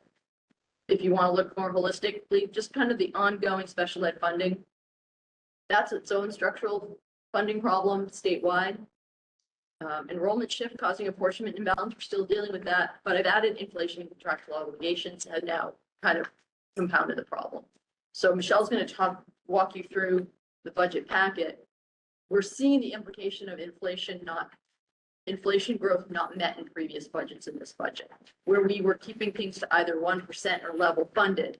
the world does not keep it expenses at 1% level funded. So there's a little bit of a catch up with some of the items, particularly around technology. So the work we need to do is determine the direction we want to take to balance. I don't think we have a balanced budget because we have a healthcare unfunded liability. And I guess it feels unbalanced to me also because we're in a range that we've never really even talked about being in before in terms of the 5.5%. And the 5.5%, which is out of range of normal discussion, doesn't account for the unfunded liability. So to me, this is very open-ended and causing a little bit of stress about not really knowing which direction to go and really feeling like we're out of good recommendations about some things that we could cut or trim to move this forward. And I would say these are some of the open-ended things to consider beyond the bigger pieces. How we fund healthcare renewal is going to impact the overall budget number. So that 5.5% could easily become 6 or 7%. And we aren't going to know this until likely early March. Use of reserves is creating a funding cliff. So we're talking a lot about what the cost of doing business is in terms of the annual growth rate of our fixed and required spending. What we're not talking about is what's the cost of removing reserves as revenue from the budget. So what we saw last time we did an override was the entire override was ended up being the figure needed to remove the reserve fund, the reserve number from the budget. So let's just, worst case scenario, let's say we need the $700,000 or $900,000 in total to fund our budget over the typical growth rate number. When you add reserves to that, that number now becomes 1.5 million plus. Because we're at 700,000 in reserves. So we forget that number, but that number becomes part of the correction and will almost double what the need will be at this point. EQB has not been, the new numbers are for EQB are not out. That will have an impact on the apportionment when they're available later this year. And I think we need to consider the impact and timing of the Essex building project on our financial planning.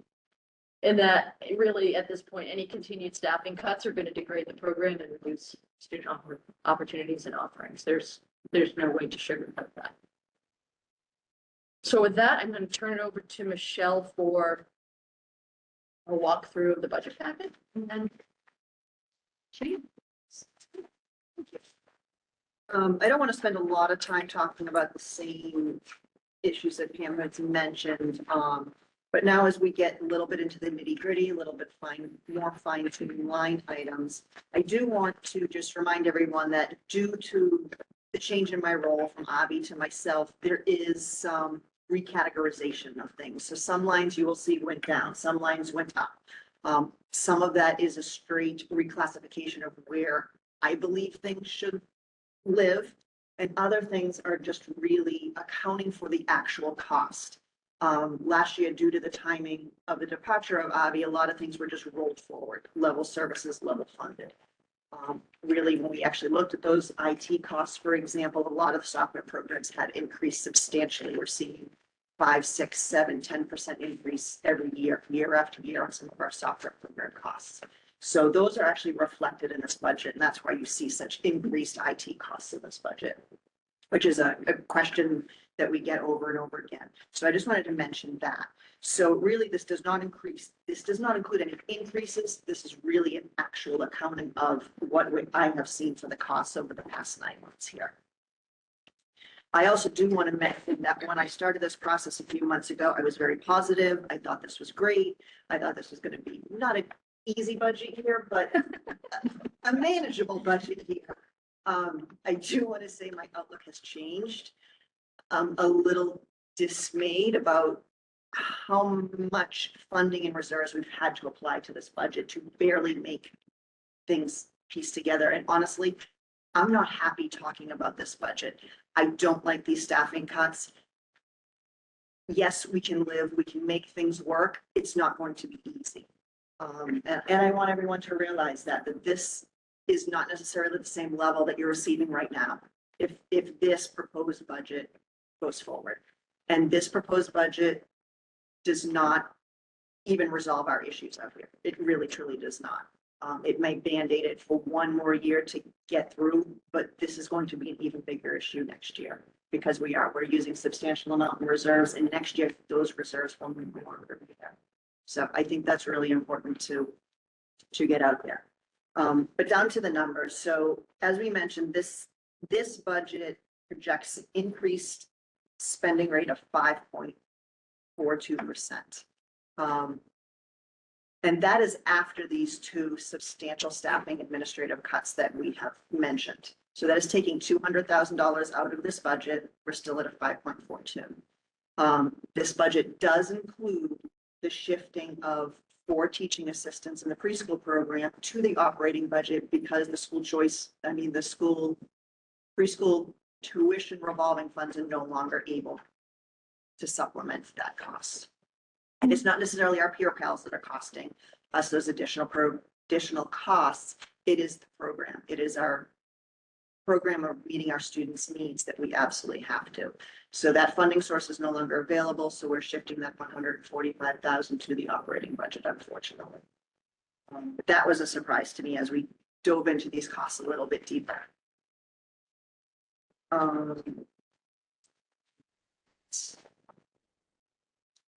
You mentioned the 2 personnel reductions, the health insurance, as Pam mentioned, this increases a 10% rate increase in our health insurance rate. We do not feel that that's where we're going to land. Honestly, we're hoping for a 15% rate increase at this point. So that's an additional $205,000 above and beyond what this budget represents. We did mention our special education tuition and transportation costs actually are decreasing slightly this year. Some of our students have aged out. However, our placements are getting more expensive. So it's almost a level cost change, but our out-of-district tuitions have decreased $50,000. Our out-of-district transportation needs have decreased $101,000. And then we have actually joined a collaboration group for our out-of-district transportation, which we're anticipating saving us another 5%, which is $34,000. So we're trying to make these little changes that are cost savings. Unfortunately, because of the other issues, are kind of being overshadowed. As I mentioned, our technology software costs have increased. A lot of our programs are now being cloud-based, no longer server-based, and unfortunately, the cost increases with those as well. Then lastly, in terms of the IT costs, we have a student assessment system previously funded through COVID grants. Those COVID grants were fully used up this past year, so that has also been shifted to the operating budget. But this budget does not include any new staff. It does reflect the savings of 1 retiree to be repurposed in another school at this point. So on to page 1, key budget drivers. You've seen this before. Our personnel costs are 61.24% of this budget. So more than half of our budget is personnel alone. So that's where our increase is. It has an overall increase of 4.3%, far from our 2.5% increase where we're targeting. And then we break it down into operating expenses with our health insurance at a 19% increase overall. Health insurance and other insurances, not just health insurance alone. That includes our retirement, our liability insurance, our OPEB contribution, as well as our health insurance. Out-of-district tuitions and contracted services, a 6.4% increase. Our operations and facilities, almost a 6% increase, just under. Technology, 1.1% increase, in other categories not falling into any of those buckets. It's just over a 6% increase. Or 6% of our budget. I'm sorry, with a 1% increase. Onto the pie chart, I just want to mention that our instructional costs represent 59% of our budget. And our insurance and benefits represent 20% of our budget. So that's almost 80% of our budget in those 2 categories alone. The chart just shows you how each category has the percent increase, with insurance and benefits at an 11.58% increase. And then the budget summary, which we have seen in the tentative budget and has been updated with these figures. As I mentioned, our overall personnel costs are up 4.3%. Our total operating expenses, 7.2%. That includes all the health insurance and benefit costs for a total personnel and operating increase of 5.42% increase. If we take out the school choice funds, which we're using to directly offset, it actually brings it down to a 5.18, but that's actually on the revenue side. So I don't want to confuse that too much. Really, our increase is 5.4%. And then we have each of the pages. I don't know, given the time, we probably don't want to dive too much into each of the schools with the lines. You did see this information previously. One of the lines had a typo in terms of the percentage that was corrected earlier today. So we have each of the locations. I do want to mention on page 10, which is the district-wide, I rolled up administration, facilities, and non-instructional operations all into one page. These were 3 different pages previously. While they're 3 different separate functions, really it's everything that's non-instructional. So it represents a significant increase in our budget, and I wanted to call that out. Overall, that's a 12.1% increase, or 9.6 with the operations being expenses 12. So really on to page 11, which is our general fund revenue. How do we fund this budget? So we saw these charts before. The top chart is without the use of E&D. And the bottom chart is using 500,000 of E&D. Currently, our current budget that we're in, the budget year we're in, we're using 350,000 of E&D. So if we apply 500,000, that's an increase of 150.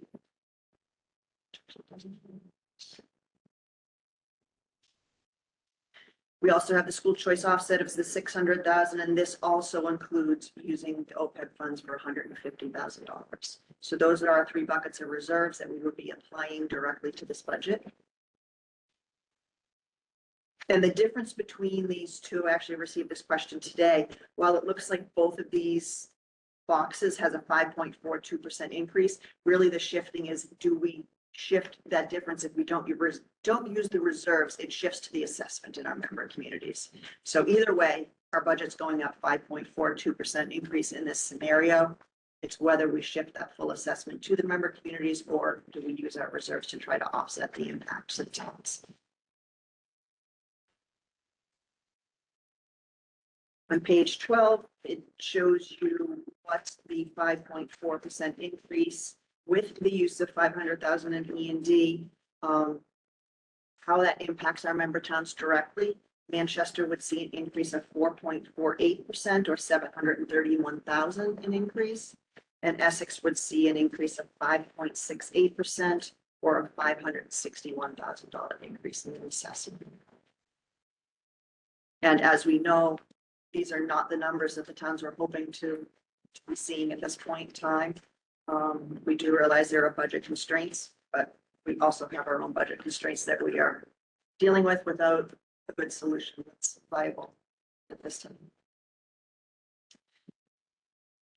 Page 14 it reiterates the funding scenarios. If the health insurance increase comes in at 10%, it's obviously included into these budget figures. Anything above that is an additional $41,000 for each percentage point.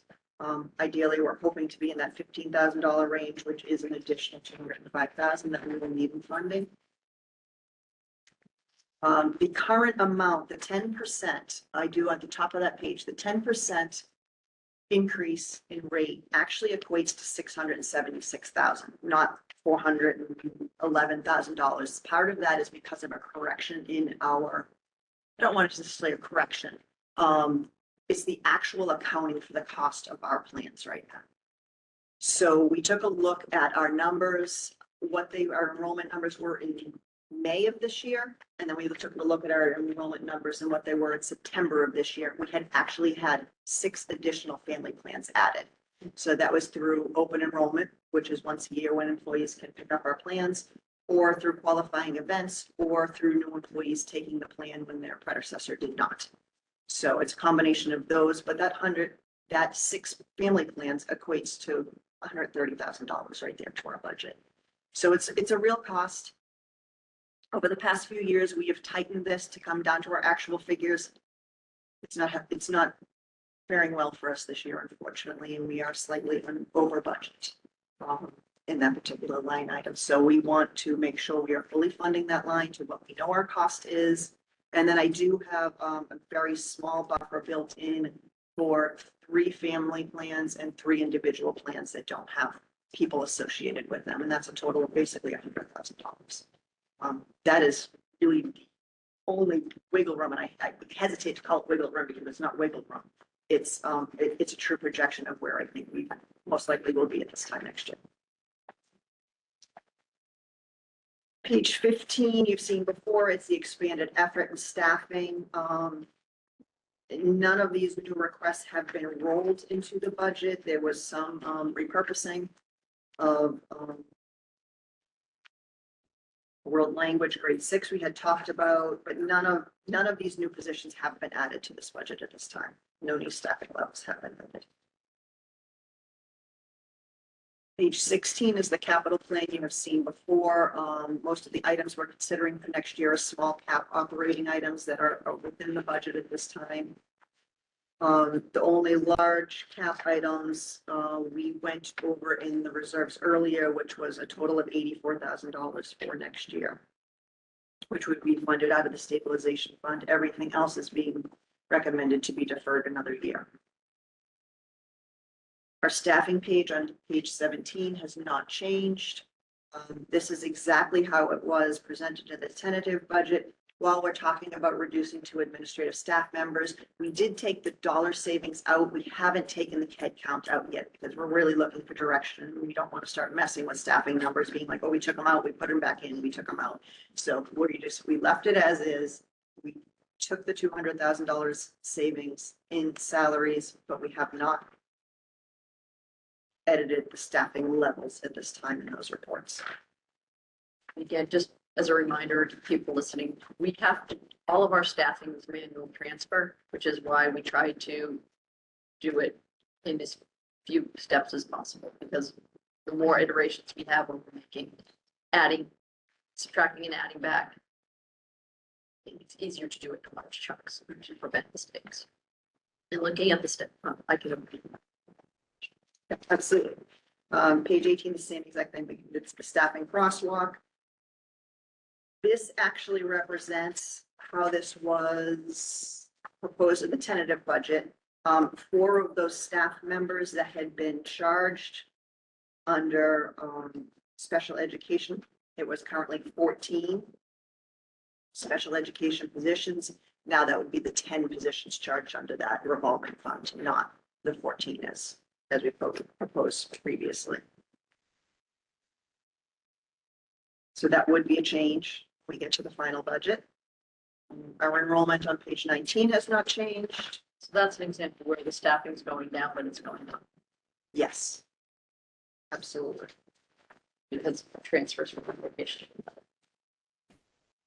Enrollment on page 19 and 20 has not changed. And at this time, our capital projections on page 21 have not changed.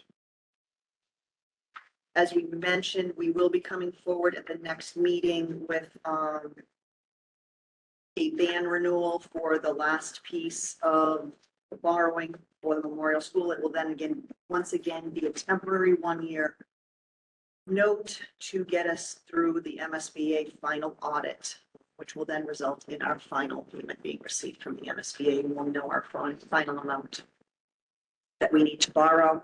But we are looking at renewing a ban for $1.1 million at this time.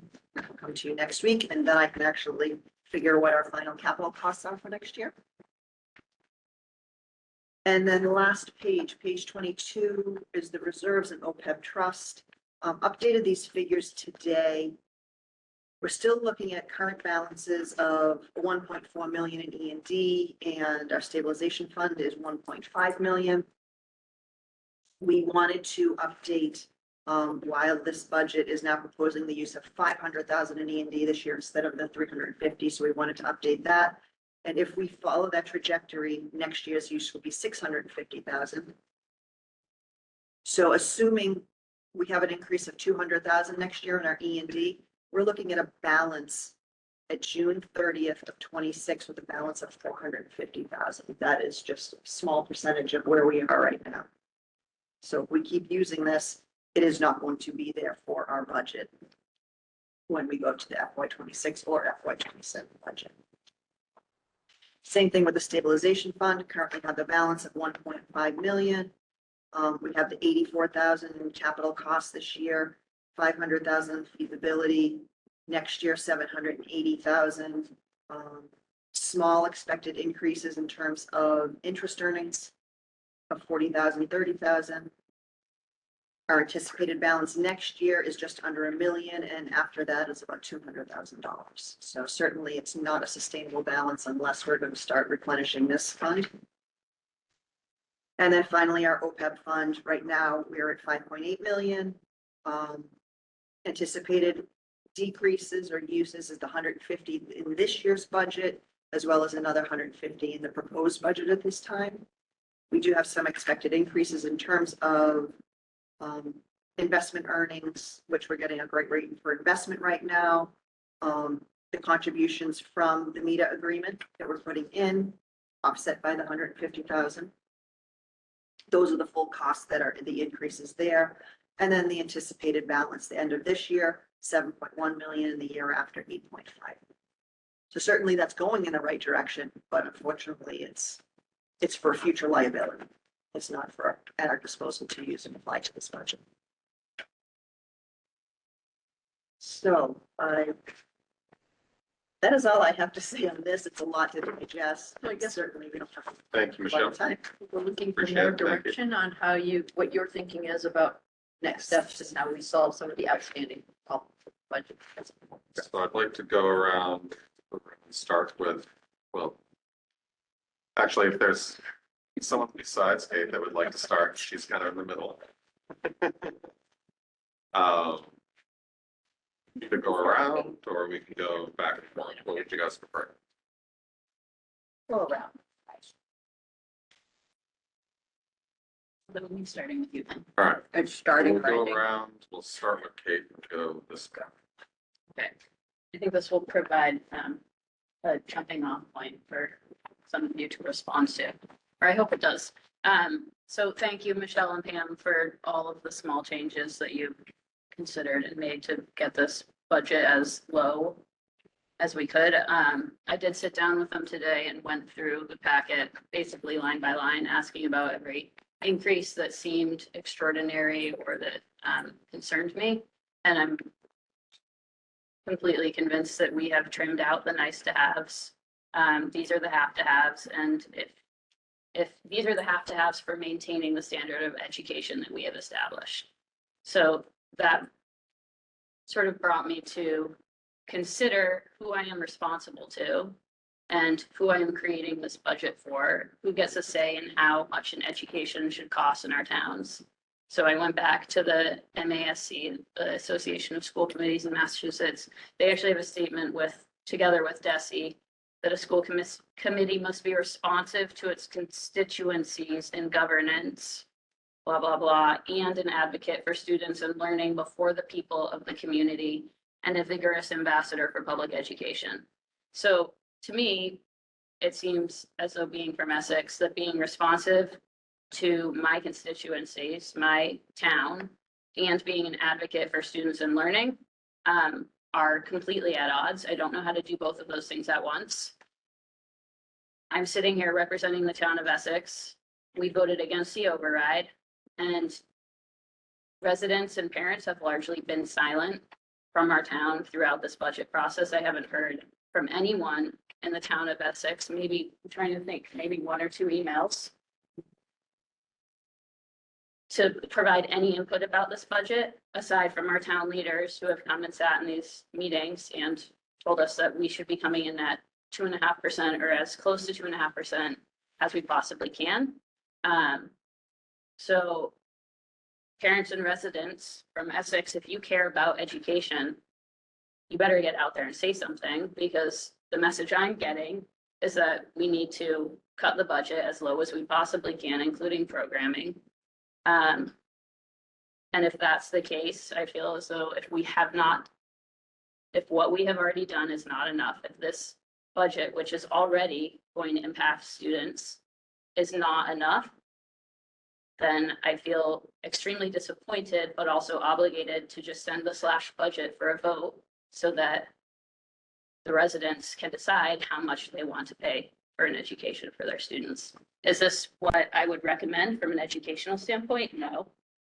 Do I think that this gives voters what they seem to be asking for? Yeah. All right, Teresa. Oh, going this way. Okay. I have questions, but I think I'm gonna hold those and send them because of the time. So I just want to put out there that as I've been taking this all in bringing this, I liked your language of proposed budget rather than recommended, because I think it reflects accurately what you've been trying to say for years. That if we move forward with this, we are taking that path, right? So we've got the guy with the two little things. I remember the first day that was used. We're taking a path right now. And I'm reflecting on a comment that was made by one of the Essex leaders at the last meeting about, normally in towns, the school comes to the town and they tell you how much money is available and you work into that. Well, that's how it works in a single municipality district, but we're a regional district and the laws are written a certain way to reflect two communities. So I'm struggling with the same disconnect that Kate has. And what I'm trying to wrestle with, and I don't have the answer, but I'm giving it to you as my input, is that when we do that, if we choose to do this again, continue to cut to meet the requests of a set of town leaders, again, which really benefits all the taxpayers, I understand that, but this one specific set, then we are intentionally choosing at this point to deviate from areas we've chosen intentionally to invest in the last decade. The middle school model, which was an intentional choice to really invest in that model, recognizing the unique developmental needs of that age group. And I'm actually probably more, I'm as hyper about the facilities manager position. When we have we brought someone in, created that position, who was able to oversee, look and see where things were inefficient, what was missing. Oh, this is a safety issue that could cost us down the line if we don't fix that. And from a facilities standpoint, investing in that short money to keep that position saves us money in the long term. But it is an administrative cut, which people ask about, and I'm really wrestling with this idea that we are intentionally choosing short-term savings over what we've been really working for. And I think I can't even wrap my head around this until I get more input from my community, from both communities. Because right now, looking at the strategic plan, which was designed for level services, level funding, the 3.5%, 4%, understanding from both towns, we're prioritizing the perception of accomplishing objective number 4, the sustainable budget, over the first 3. We're cutting, we're taking that path. Failed. Objective number 4. It's there. Failed. Yeah. But the perception of that, if we keep doing this, we're definitely choosing to take that path. And there's no universe in which we could cut half our salaries right now. The growth is still going to be the growth next year. We don't get out of that. So my struggle is similar to hers, in that I need to hear more from my community. I need to see some action, and not just the 5 people I always hear from, not the 3 town leaders and 2 parents. I need But to you hear know, from. if those are the only people who are providing input. Well, right, then that's all I'll have to go on. The final thing I want to put out there is the healthcare spike. I do appreciate setting it aside as a separate problem, not because we don't have to deal with it, not because it doesn't matter in the final numbers, because it does. Mm-hmm. But the fact is, that's what reserves are for. If we weren't chipping our reserves into the operating budget for year after year, we'd have a bigger opportunity to absorb that healthcare spike, which is which is kind of the model that one of our towns in previous years kind of wanted us to adopt. We've gone the other way to answer to the other ask of cutting down, and we may I'm putting out there as my guidance that we need to very seriously consider passing a lot of that on, because we have put the reserves into the operating budget already. We're in there. That's where the money is to cover a spike like this. And I think the healthcare is a permanent increase wherever it lands, so reserves will create a bridge, but Yep. we'll need a recurring Yep. increase, Yep. permanent increase to cover it. That's where I am. Come back to me. We had that option. So we're gonna hear from all the Essex folks first, okay? No, oh yeah, sorry. No, you already picked them all. So, I think I'm just gonna be a broken record here. I don't see any way around triggering an override in Essex. Like, there's no amount of cutting we can do that is not gonna be very significant to get us to a percent that Essex can afford. So, to me, I need to start talking to the towns. I just don't see, I appreciate all the work that Pam, you and Michelle have done. Yeah, because in order to be successful on a override, we need to show that we've done everything we can to tighten the budget as much as we can, and we've made some honest moves in that direction. And I know they're not great, but they are minimizing impact to student experience and opportunities. I understand wanting to return foreign language to sixth grade. I'm not sure this is the right year to do that. I understand the memorial class size concern. But I think you've made some real positive suggestions. You know, with the particularly with the high school real allocation and the 2 admin positions. As much as those may hurt, they are honest efforts to rethink, or at least commit to rethinking in a way that can help us. That said, how many more positions would need to go to get to a reasonable percentage? Nothing that any of us can stand behind. I personally don't like this idea of let's just put a 10% in there, knowing that at best we're going to get 15. Money's still coming from either reserves of the town. So I think this is an artificially deflated number. And even with that, we're talking 6-7% to towns. So I just don't see how you can either cut or commit reserves, because and here's what I'll be the broken record again. What is the multi-year strategy here? Right? Even if we make it work this year, where are we next year, the year after that? What I'm hearing from the numbers you've given us here is that our reserves can't take us past the Essex Elementary funding request. So why not ask earlier, right? If it could have stretched us past that, there's then the strategy of let's get the building funding and then ask, but I don't see us getting there. At best, we'll be asking for both at the same time. And I think that's the worst case scenario. So I really think we need to, we left the last meeting, I had a conversation about re-engaging with towns. I want to revisit that, but I really think we need to rethink our multi-year plan. Actually, we need a multi-year plan. I don't think we have one.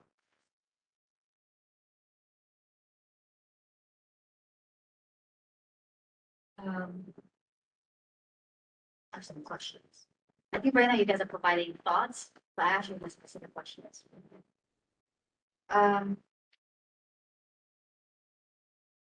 So if the health insurance rate goes from 10%, which is incorporated in the budget right now, to 15, it's about 205K, right? So it will come from reserve, and that's why I was looking at the reserve to making sure that we have sufficient funding to in case the 205, which we feel very likely is going to happen. We hope it's going to happen. So part of the stabilization. So stabilization, you already have 780K from the capital plan coming out of this stabilization. But it doesn't have a small cap of 59,000, right? Small caps built into the operating. Right, so I appreciate the categorization for that stuff. I actually think it's really helpful. But it doesn't call out specifically small cap. So which line is this? There are two lines, one in facilities and one in curriculum that rolls up. So that's already incorporated. Yes. Okay. Then is it a way to minimize that capital plan? Like, are there things that we can do? We defer just about everything to the For everything for 2 years. usability. Just about that. But everything is a must do. Otherwise, Eventually, I mean, things are starting to break, and yes, they're gonna be must do's. And we're not necessarily voting out of the stabilization fund right now. Those will come to the school committee separately.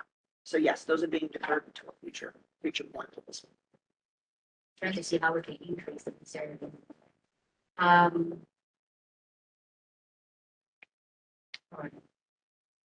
Can you tell us a little bit about the 200,000 under spending and it comes back to the E&D? And do you expect we see that again next year? I mean, Pam mentioned the historical trend has been about 110,000. I'm hoping maybe at the end of, I mean, as we go into a tight budget, it's going to be less funding that will be able to create more E&D. So does that mean that if we have 200K coming back and we are utilizing 500K, in reality, we're utilizing 300K? Correct. Yeah. Net it out, yes. So potentially, if the health insurance comes back 15% and 205, it could be offset. Absolutely. Still, we're not in a good position. I know. Doesn't feel great. I think that they wanted input on which direction to head with our the next iteration of it. Do you have? And I think that it's important that they hear from other people, not just the Essex students. I appreciate this model. I believe the proposed budget because it shows that you have tried everything that you can. I know that it's hard to eliminate some positions. But I don't see the other version, like, 8, 9% or 10 to be workable, like, when it comes to the budget process. But at the end of the day, when it comes to vote, I do think there's a good compromise. But there's definitely a lot of work to be done. Like, Jake has been saying that we have to plan this out. Otherwise, it's the same thing every year. And we have to figure out how to get out. It might be so bold to say, I don't believe the answer rests with us or our ability to plan multi-year, because we can tell you what the percentages are going to be, except for healthcare next year, and for the next 5 years.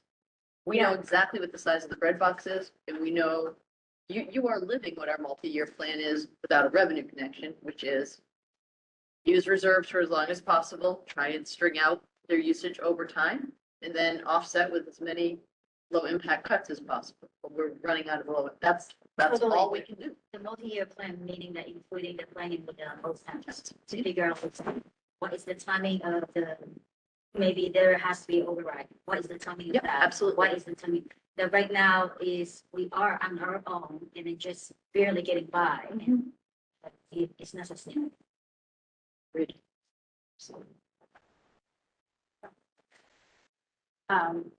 So balancing between my responsibility to the students, I think that to me is overwhelmingly clear. This budget is actually less than what I think they deserve. However, considering a responsibility to my constituents as well, I do appreciate that you have taken feedback that we have received. And I know in Manchester, one of the specific points that's been made is that the residents don't want to see programming cuts, but they do want to see us taking advantage of every efficiency we can, including administrative efficiencies. And that's what you've returned to us, I have to say, I think asking one person to do the job of two people is a big ask. And I don't think it's entirely fair. And I don't think there's any way this doesn't have an impact on our students, let alone the other educators that are going to need to support this process. But this is the best of some bad options. So I'm convinced that we need to entertain it. But I think, don't make any mistake that this is a deviation from a structure that we intentionally designed. And just what Teresa said, we designed it because of what we recognize as pedagogical differences in the way students learn. And I don't see, I appreciate your comments earlier, Pam, that we will endeavor to create or to retain those differences. But it gets a lot harder, right? And I don't see how we avoid merging the schedules in some way, which I know we don't want to go down too far down that rabbit hole. But I think if we're going to have one person between the two buildings, they're going to have a schedule that aligns. And that's something that I know we received a lot of commentary on the last time we approached it. So in any event, just that change, which doesn't get us to a budget that anybody's going to be happy with, is a really hard change to absorb. And we'll look at it from a positive perspective, and I'll try to, but I don't think it's great. I'm going to second, I think, what Jake said about, to me, it makes no sense. If you're really telling us that 15% is the best case scenario for healthcare, I don't know why we have 10% in the budget. I think it's confusing, and I think next year it'll be even more confusing when we're looking at our growth year to year, and we see 10% for healthcare as a line item when it wasn't really 10%. To me, that's confusing. I think we can amend the number. We're due to get so we're with Harvard Pilgrim right now because they merged with Tufts. We'll get our renewal number at the end of January. So that will be less of a broker projection, but the actual number it would cost us to, at that point, stay with Harvard. That could become the number we use because while it may not be the end point, it will be a real quote. To Does me, that make sense? it makes more sense to have it be as real as it can be. And I think, as Jake said, I mean, either way, we're going to have to pull it from somewhere. So it just seems cleaner to me to have it in the budget, but willing to accept your advice on that. I also wanted to point out, we haven't spent a lot of time talking about it, but the loss of 9 to 10 sections at the high school is meaningful. It's really meaningful. And I know we have had feedback from community members who see small class sizes at the high school and assume that therefore there are reductions that we can make without it impacting students. And I just, I haven't sat in Ms. Roy's shoes, but I have just watched 3 students go through the high school. And I can tell you, even my senior this year, who you would think as a senior, maybe you're going to have your choice of electives, couldn't get any of them. Not he could only get one. He could not get any of the electives just because of the way a schedule works in a small school, that conflicts are frequently created. So you get rid of 9 to 10 more sections, I think we're going to see a lot of that, and we're reducing choice. And hopefully we can do it in a way that's as limited impact as possible. I think Ms. Roy's going to have a real challenge in looking at the departments and how she goes about that, because it is going to impact our students. And then my final point is, I certainly agree that we should not be we should not allow this to continue such that we come to the point where we have to ask for a correction at the same time as the public is voting on a new school. That makes no sense. That is contrary to a successful strategy in either arena, I think. So I think the time is probably now. I didn't see it coming this quickly. I mean, we knew this fiscal clip was coming, but it didn't seem like it was going to be here this year, but I think it is.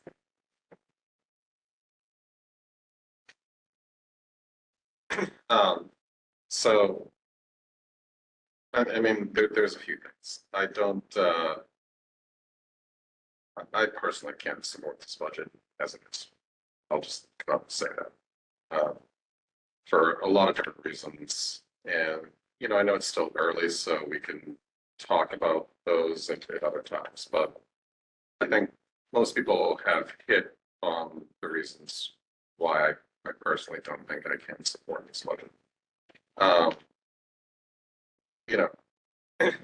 Jake, we have been, we have, Pam, Michelle, and I have been meeting with town administrators and, one head of the boards in each town. And we've been doing that, every 3 weeks or 4 weeks, to share. This has always happened, right? Share. To simply just share information, right? But there is no desire, and I think we heard that before, there's no desire to have like a larger board meeting. I mean, we literally just kind of share like what's going on with their town budget and what's going on with our budget, right? So, we shared where healthcare was, anticipated to be at. It's that type of simple meeting, right? So, I mean, there is no strategy being discussed, but I mean, I think we all know where our towns sit, right? We've been talking about it publicly for 5 years now, right? And the reason why that exists is because of the shift in apportionment. That is what it is. So, in terms of a plan, the district has a plan. It's just the plan doesn't work right now. So I don't see, the plan has been in place. So as a taxpayer, I also don't think this is at the numbers right now, this is a correction and override in one of our towns. I think the other town has excess capacity that they've been saving up over the past 3 years. So it's probably not in that case, but maybe at this budget right now, maybe it's close. And the bottom line is that Proposition 2.5 is an artificial advantage. You guys can look into the laws, and how it was passed in the 1980s. I can talk about this till I'm blue in the face, but it's an artificial limit, and for districts like ours, you don't get funding made up by the state to offset any of that. So, I like what you say, Pam, about 7 to 10 years, but that's for a district that gets more state aid. Like in our district, it's probably shorter. So, and I also don't believe that this is a 1-year challenge, right? Like next year, we ask for an override. We present this current budget. It's going to require an override. Next year, we're going to have to present a budget that's going to require an override, and probably the year after. That's just the bottom line. I mean, maybe no one wants to say it, but that's the facts.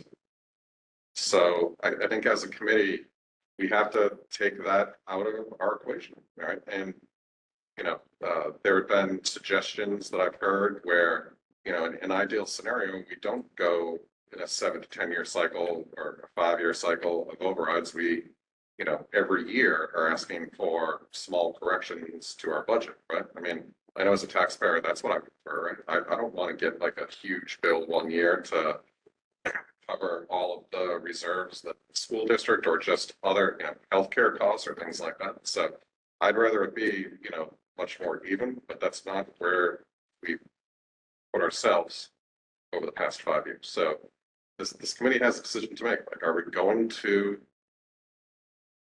at this point, put our students first, or are we going to continue down the same path that we've been going down, right? With the small cuts. I mean, I know the budget is extremely difficult to understand and a challenge. The first year or two, I was leaning on a lot of other people to even, come close to understanding what the real nuances were in creating the budget. But this really should not be unexpected. I mean, the healthcare cost also should not be unexpected. We were keeping that artificially low.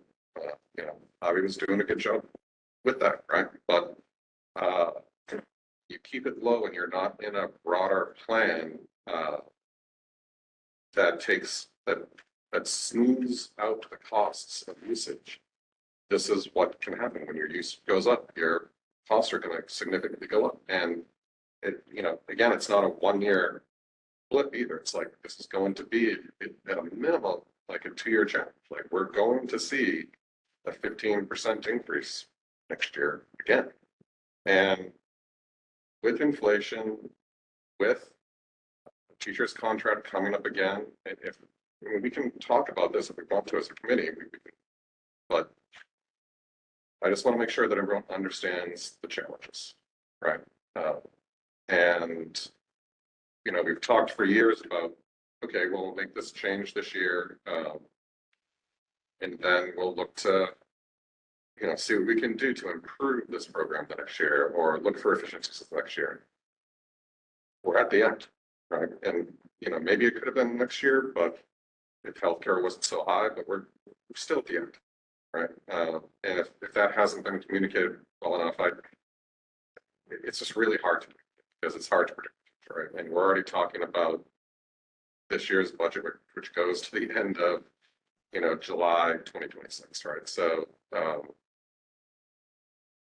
there's really no easy way out of this. So I think over the next couple of weeks, everyone really needs to think about what they want the school district to be. You know, I've mentioned this to a few people. If we, you know, are to keep our budget at a 3% rate, you know, again, we saw a decline in enrollment, which can help a little bit, but isn't a single student saves, you know, if it's one less student, it saves us, what do we spend per student, right? Like $17,000 a year. That's not the way a budget works, right? Or 15,000, whatever it is, right? It's not the way a school budget works, right? Because you end up, you can't cut, you know, 1/18th of a student, I mean, of a teacher, right? So, I mean, these are just realities that don't always get communicated publicly. So, the bottom line is if we do try to continually trim the budget, what that means is that sooner or later, and it may take 20 or 30 years, so don't have a school district. Probably 2 to 3. It's the rate we're going. And I'm not trying to be Right. Yeah. inflammatory, but if we're looking at, you know, $1 million deficit this year, if you assume healthcare on top of where we're at, and then again next year, I mean, that $1 million is 10 to 15 heads. Right. Regardless of whether they're teacher, I mean, we just don't have enough of any one category. It's going to have to get spread Right. out. And for a small school district, you know, if our school district is 3 times the size, then, you know, those challenges become easier to absorb, right? But we're there, so. I think we are all talking about the same thing, that this is not sustainable, and then the 3.5% is right now is impossible to get to, and I think we're all on the same But it's page. not 3.5%. Okay? Town leader of Essex has, for every single year, no matter who it is, has said the town, you know, it's not even about the town of Essex, though. It would be the same. Can I have a clarification? Sure. When is that being communicated? I've heard one mention of it in one FinCom meeting, but it wasn't a direct ask of us. So is that information coming from a chairs meeting or like What where? information? What are we even Every single year, 2.5%. That Essex has directly asked for 2.5% this year. Every, I don't think it was as it was mentioned in the joint. thing. Last year, And it was mentioned in the joint FinCom meeting. I'm But either way, let me finish my doesn't thought. matter, right? What either it's 2.5 or 3.5, I think at this point, we all almost on the same page that it's impossible to get down to even do everything that you can, they are still over 5%. Even if we want to have the override, we gotta think about what is the short-term sustainability for the district. Because what we do not want is to have this going to override without planning, without communication, without educating the community. Because some of the taxpayers might vote no. What we don't want is a failed budget like 2 years ago. Then it comes to chaos, and that we do not want that. So we need to plan down the override year over year, have the multi-year planning with the 2 other towns. And that way, that is the only way we can make this happen. If we do this for the next few not months, within our purview. I don't know we can. And it's not within our purview to ask for an override. That is. No, up we to are not asking for leaders override. We to are planning it out to see message, what it might look like plan. for both towns and also for the district. That's And what is the process looking not like? a What's the realistic communication? goal. yeah, but Chris, Anna's right that in the end, having giving a budget that the towns can't meet and they need to decide on a correction, if that correction becomes an override and that override doesn't pass, we all lose. Yeah. That's, we need to be, I think, actively considering a strategy to have a successful, I know we don't get to choose how the towns fund this number. But if there's going to be an override, we need to do it differently. We need to approach it better. We need to, What about setting up a small task force with a couple of members from each group for the purpose of sitting down and doing the multi-year plan? As soon as the healthcare number came in at 20%, that's what this was. That's but what- I feel like you're what- saying that we don't therefore need a Unless we strategy. use all of our reserves this year. We've heard this for years from Essex that, they've been scraping and clawing too. Like, the town of Essex has done an amazing job managing their budget, especially over the past 5 years, and have done amazing things to help us fund it. So I'll just point out, Manchester FinCom has also said they are not planning for big increases for us either. Right? They've got a lot of infrastructure investments, right? We can't assume that Manchester can just pay whatever we put out there either. I guess my question is, what is the difference Putting everything out between there, but that's not, lobbying for, and I don't mean lobbying, between advocating for an override that's going to go to the towns to be voted on versus providing the budget that town leaders have requested and letting the towns vote on that. I'm sorry. What's the second option? You're saying providing a 3% budget? With all the, I think that is asking for chaos. That is putting a lot of jobs, students in incredible. But that's what we're being asked to do. I don't know. Nobody's asked. I mean, there I'm with Chris. I'm not sure. And I recognize that both towns want us to come in with be as cost conscious as we can, which I think they've done. But beyond that, I don't think we've had a specific request from either town that your number has to be X, Y, or Z. I think they want our numbers to be as low as possible. And this appears to be as low as we can get it. They want us to be aware of the implications of the numbers we put in front of them. Right, which I think they've the been. implications are the taxes go up. We all know. So That's, I feel like, Chris, I think that my reaction to the all chairs meeting is as a result of the communication lapses that we're experiencing, right? I feel like we always get to this point in the budget season and a significant population of both of our towns seem very surprised that we are facing such a huge funding cliff.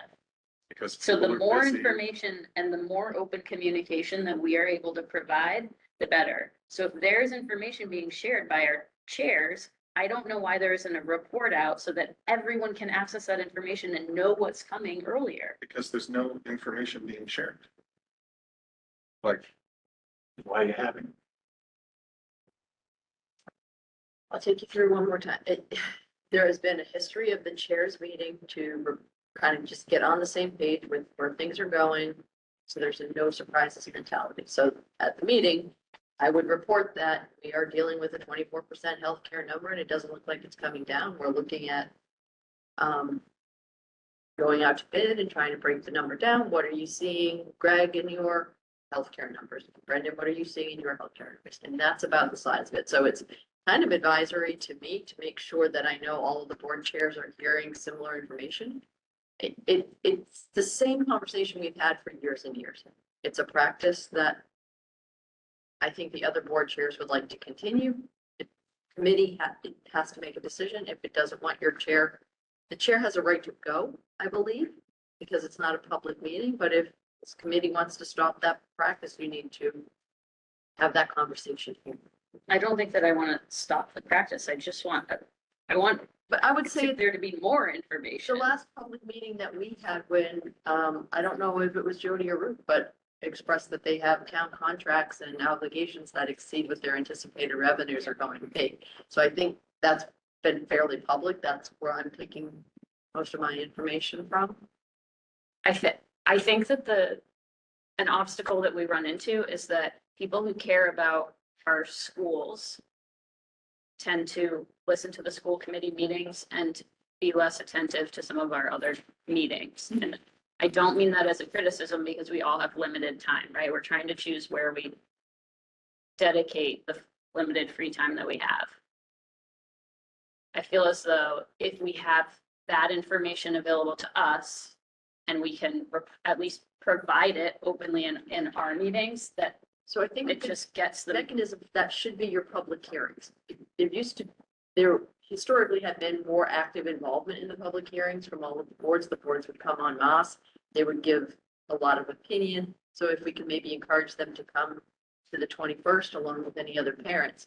But I think if this board coalesces around not even strategy is too strong a word, a position around where you stand with the budget, then we can use February, March, and into April to put your public communication campaign together where you're out advocating for what you need. That I is my would- point of making the statements that I did tonight. Strongly suggest that you maybe do outreach to the community beyond just a board chair meeting. Form a small task force to crunch numbers, and get into this multi-year planning that people seem to feel is missing. We used that model when we went out for borrowing on the middle school, the middle high school. Then we replicated that with the Memorial School. And prior to 21, not to drag up history, we had gone through a multi-year process to present an override. And as part of that, there was a small subgroup of what was then the collaboration team that were the number crunchers, and they met a few times over the summer and put together some multi-year models and long-term projections for 1-year overrides and 3-year overrides, and that's when we kind of, things went a little off track. So Pam, if you're talking about a school committee group, Talking about an interboard group interboard, working group.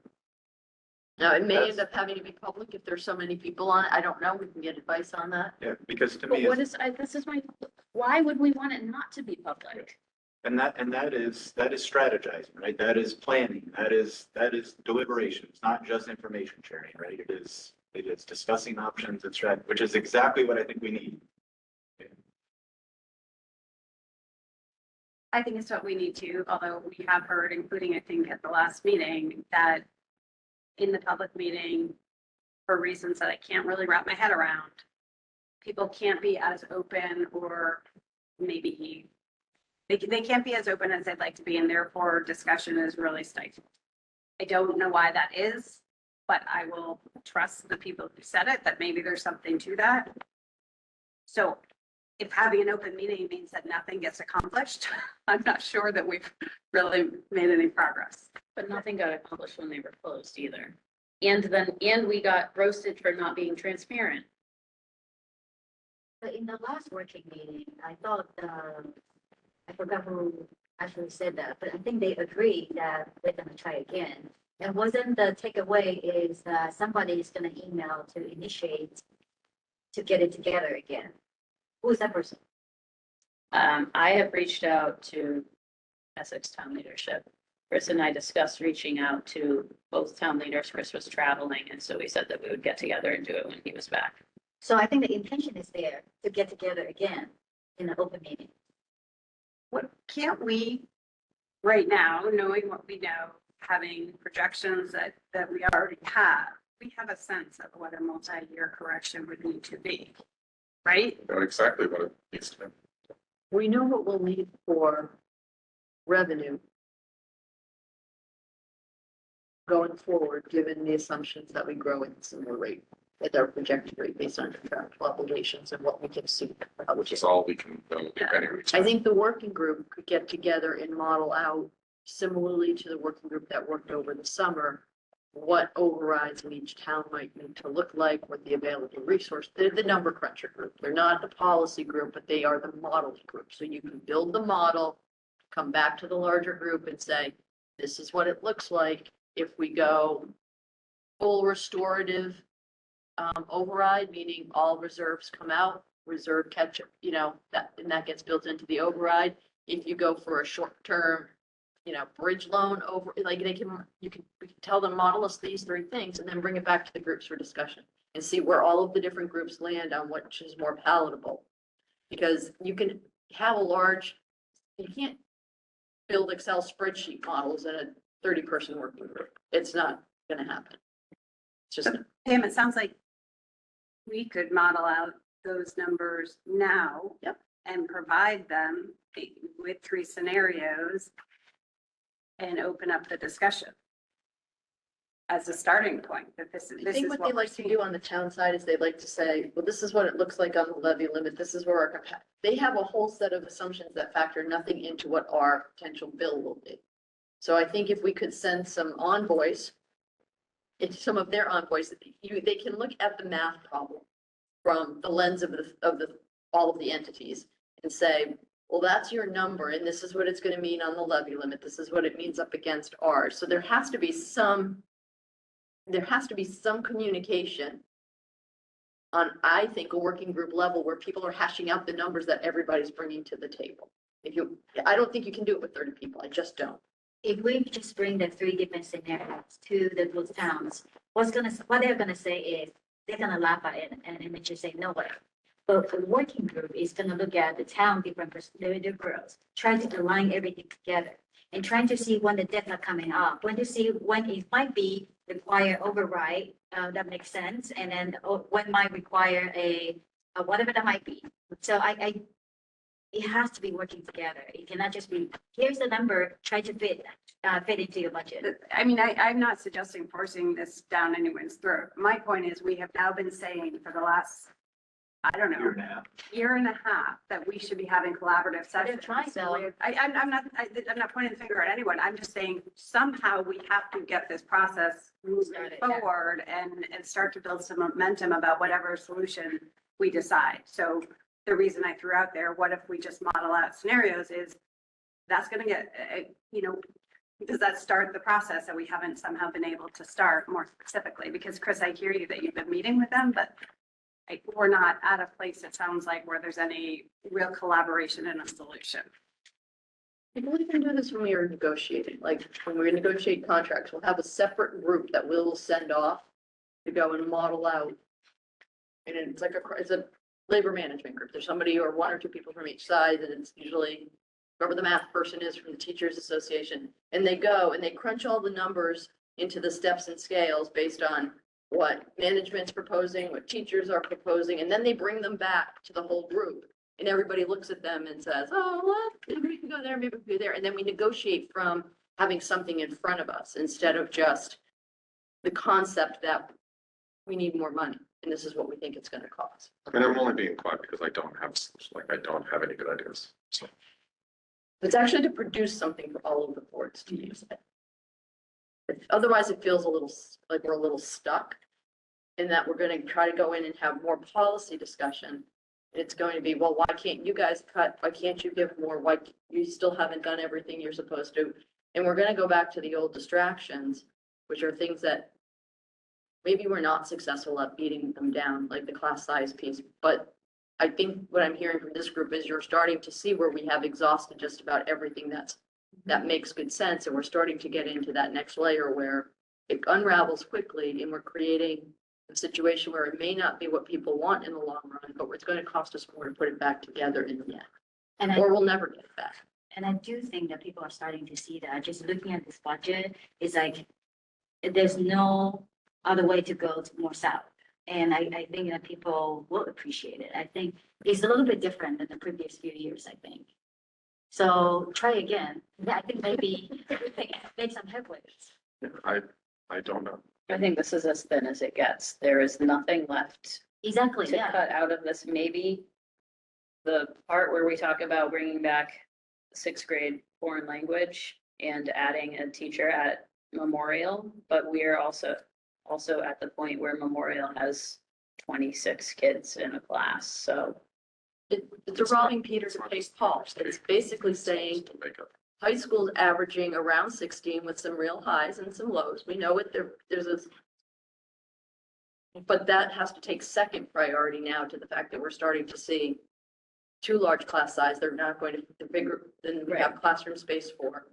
And it's starting to have an impact on young students developing. So I've got to pick that priority right now over the breadth of program here. And that's where we're at. So it maybe doesn't feel like, you know, you're losing your favorite teacher or we're shutting down a school. It may not be directly tangible to everyone, but those small trade-offs are going to start to add up on themselves pretty quickly. And a simple number, like looking at pure data is not going to tell the story of a class of, 25 being a great size for this group of kids and one teacher, but a class of 15 being unmanageable because of the makeup of the class.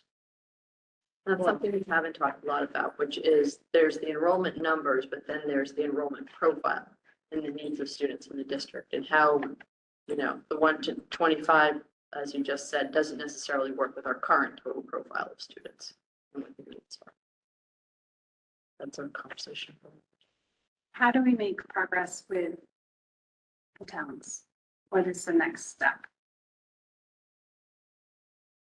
I don't know. My recommendation is we set up some envoys. I still think you want your chair talking to the other chairs about what those boards are struggling with, what our conversations are here in public and kind of where we're going. I would say sleep on it until our meeting on the 4th, putting together a task force with reps from each of the buildings to just crunch numbers and come up with those models. Having a joint group do it and produce something that's not just one team's perspective, so to speak, might help to move the conversation forward. If nothing else, if people don't want to engage with us at that level, then you're going to get a clear sign about who's willing to work with us, who isn't. I think there needs to be a massive push to get people to the public hearing. And I don't just mean supporters of the schools. I mean that I want to hear what everyone thinks they should be spending on education. And can you remind us of the timeline, what's coming up? I know we have a hearing coming up. When is the joint FinCom meeting and when do we actually need to vote on the budget?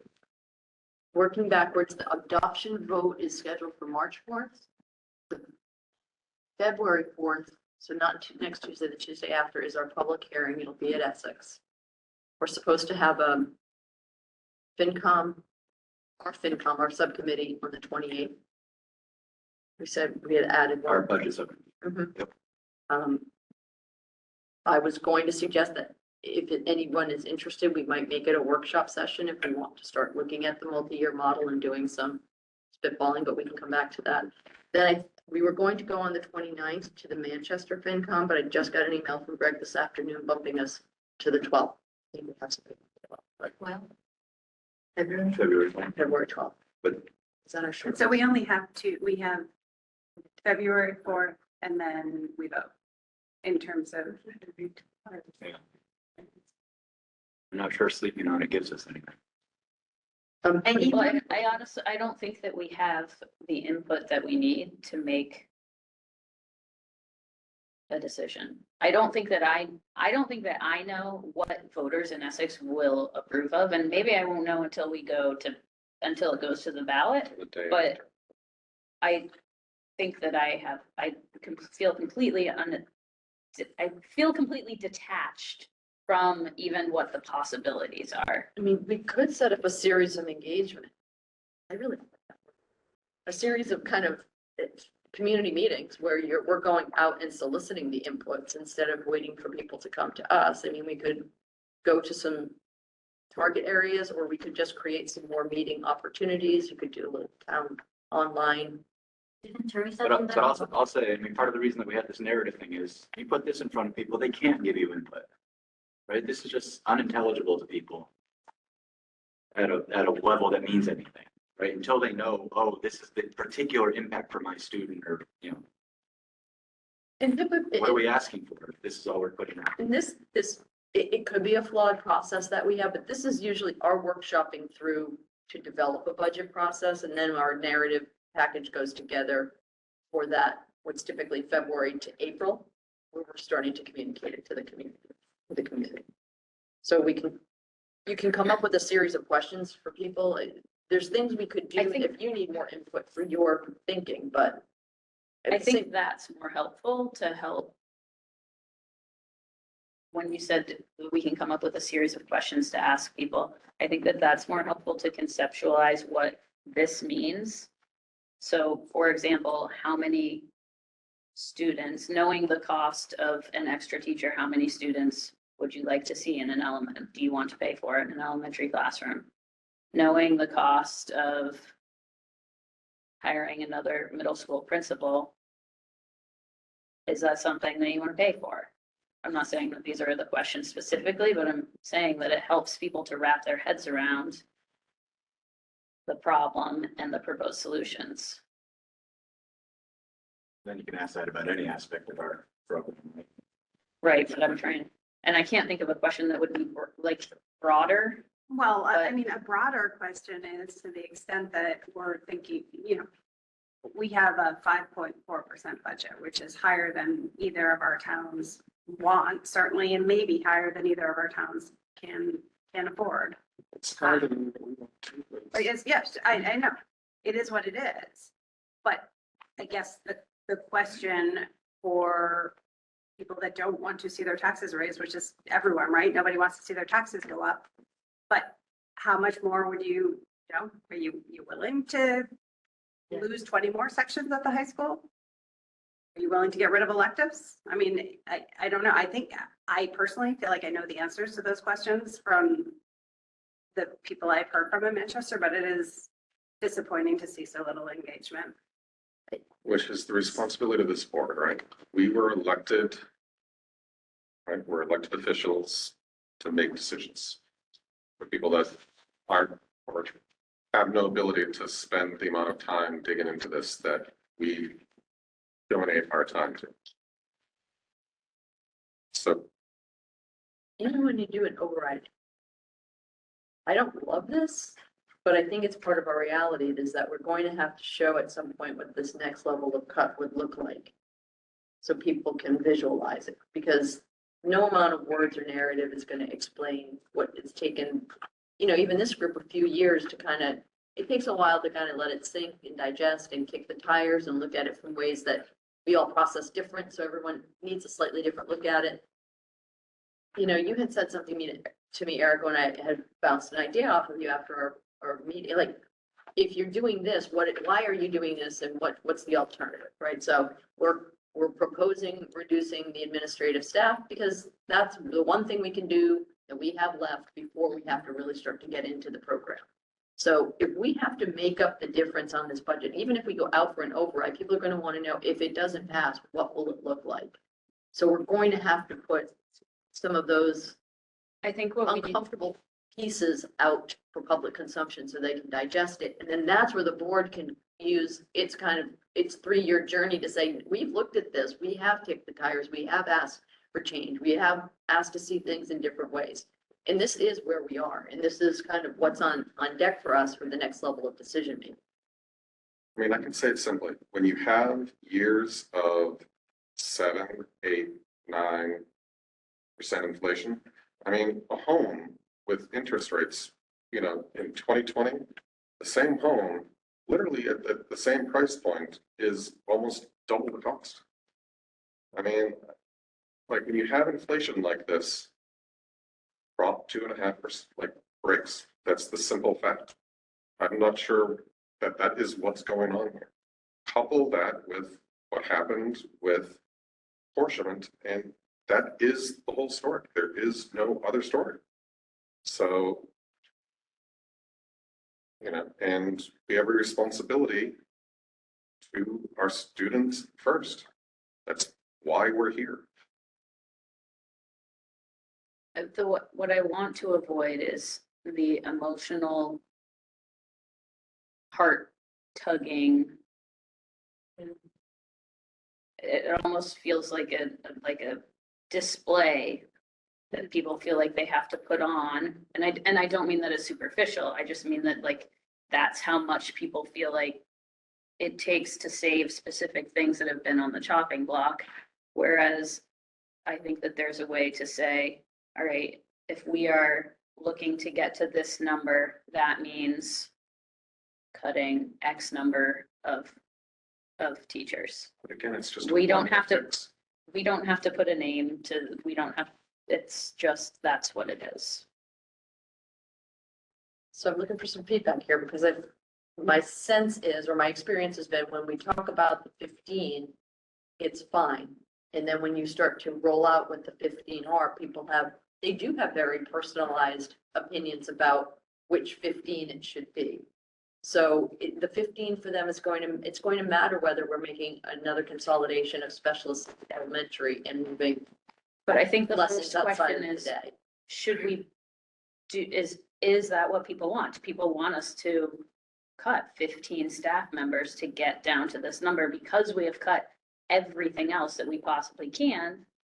Is that what people are suggesting? And I don't think that it is, but I think Pam's right, though. I think when you just say 15 staff members, you assume, I bet there's some efficiencies they can gain. I bet there's something they can do that won't impact me, won't impact my family in a different, I mean, I totally hear you that I would prefer to avoid what we did last time around. I don't think it was productive.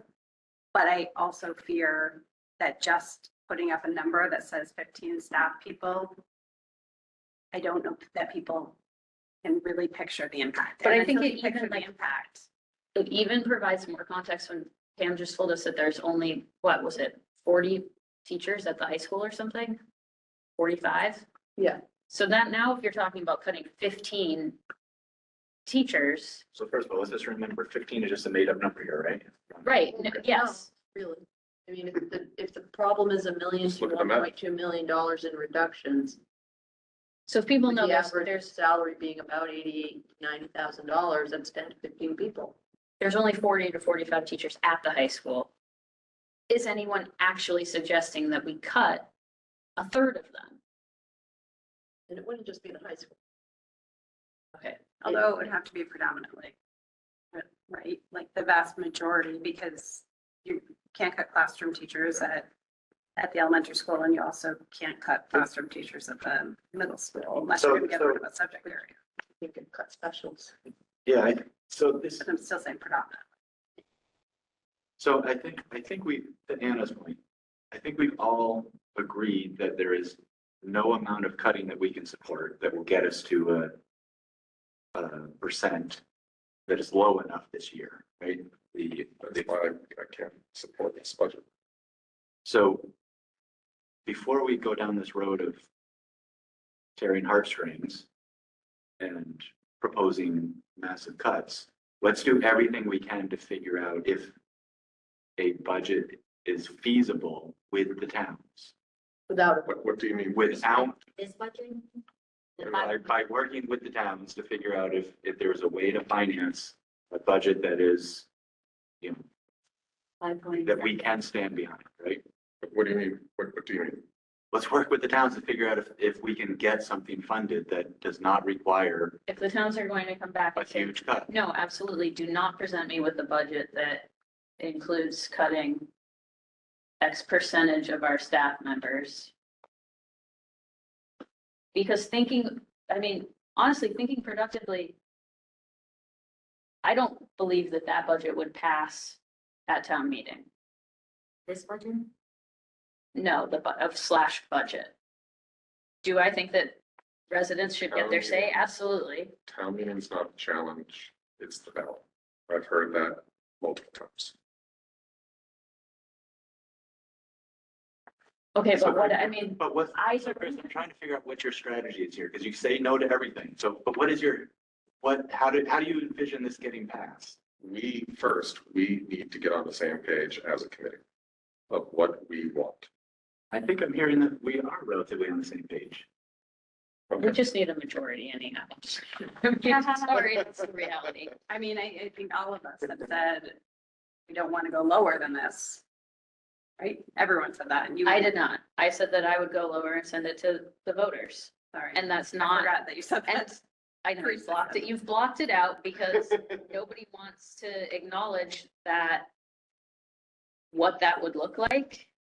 And I cannot recommend that from an educational standpoint, but do I think that the ultimate decision lies with our voters anyway? Yes. And we're not, it's unfortunate that you feel like I'm saying no to everything, but I do not feel like it's my job as chair to tell anyone how they should be feeling or thinking about this. I just want to put the facts out there of the reality.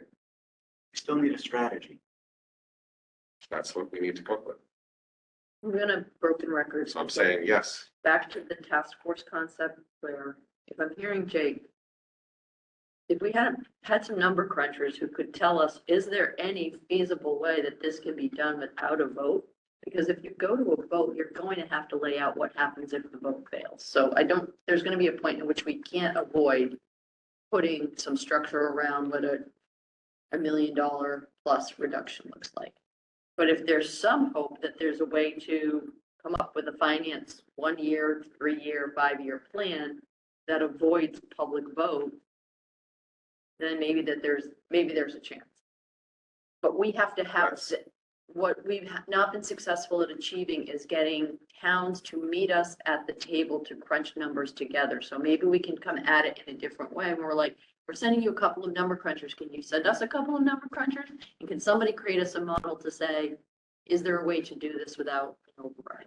We probably all have an assumption of what the answer is, but work the problem and see if there's something that we can't do. We have to try something. Don't we have to do that now that like? Yeah. Yeah. But Because I think the interesting thing is meeting every week, doing this budget process, so things are happening very quick. So we gotta do some, Okay, so who are we sending? well, we could do the It's like model that we volunteer use for the chairs, which is advisory to me. I can ask for some volunteers to come and help me create some models. But we also have the budget subcommittee, right? And that you guys can be, 2010, so Michelle can be the district number cruncher. You guys can represent the school committee. The school committee's comfortable with that. And then I can ask the town to send us some people. and it's open meeting, so anybody could attend, even though it's just the number crunchers going. Yeah. Yeah. I think that's a good first step. Yeah, Thank you. For making a step, for proposing a step.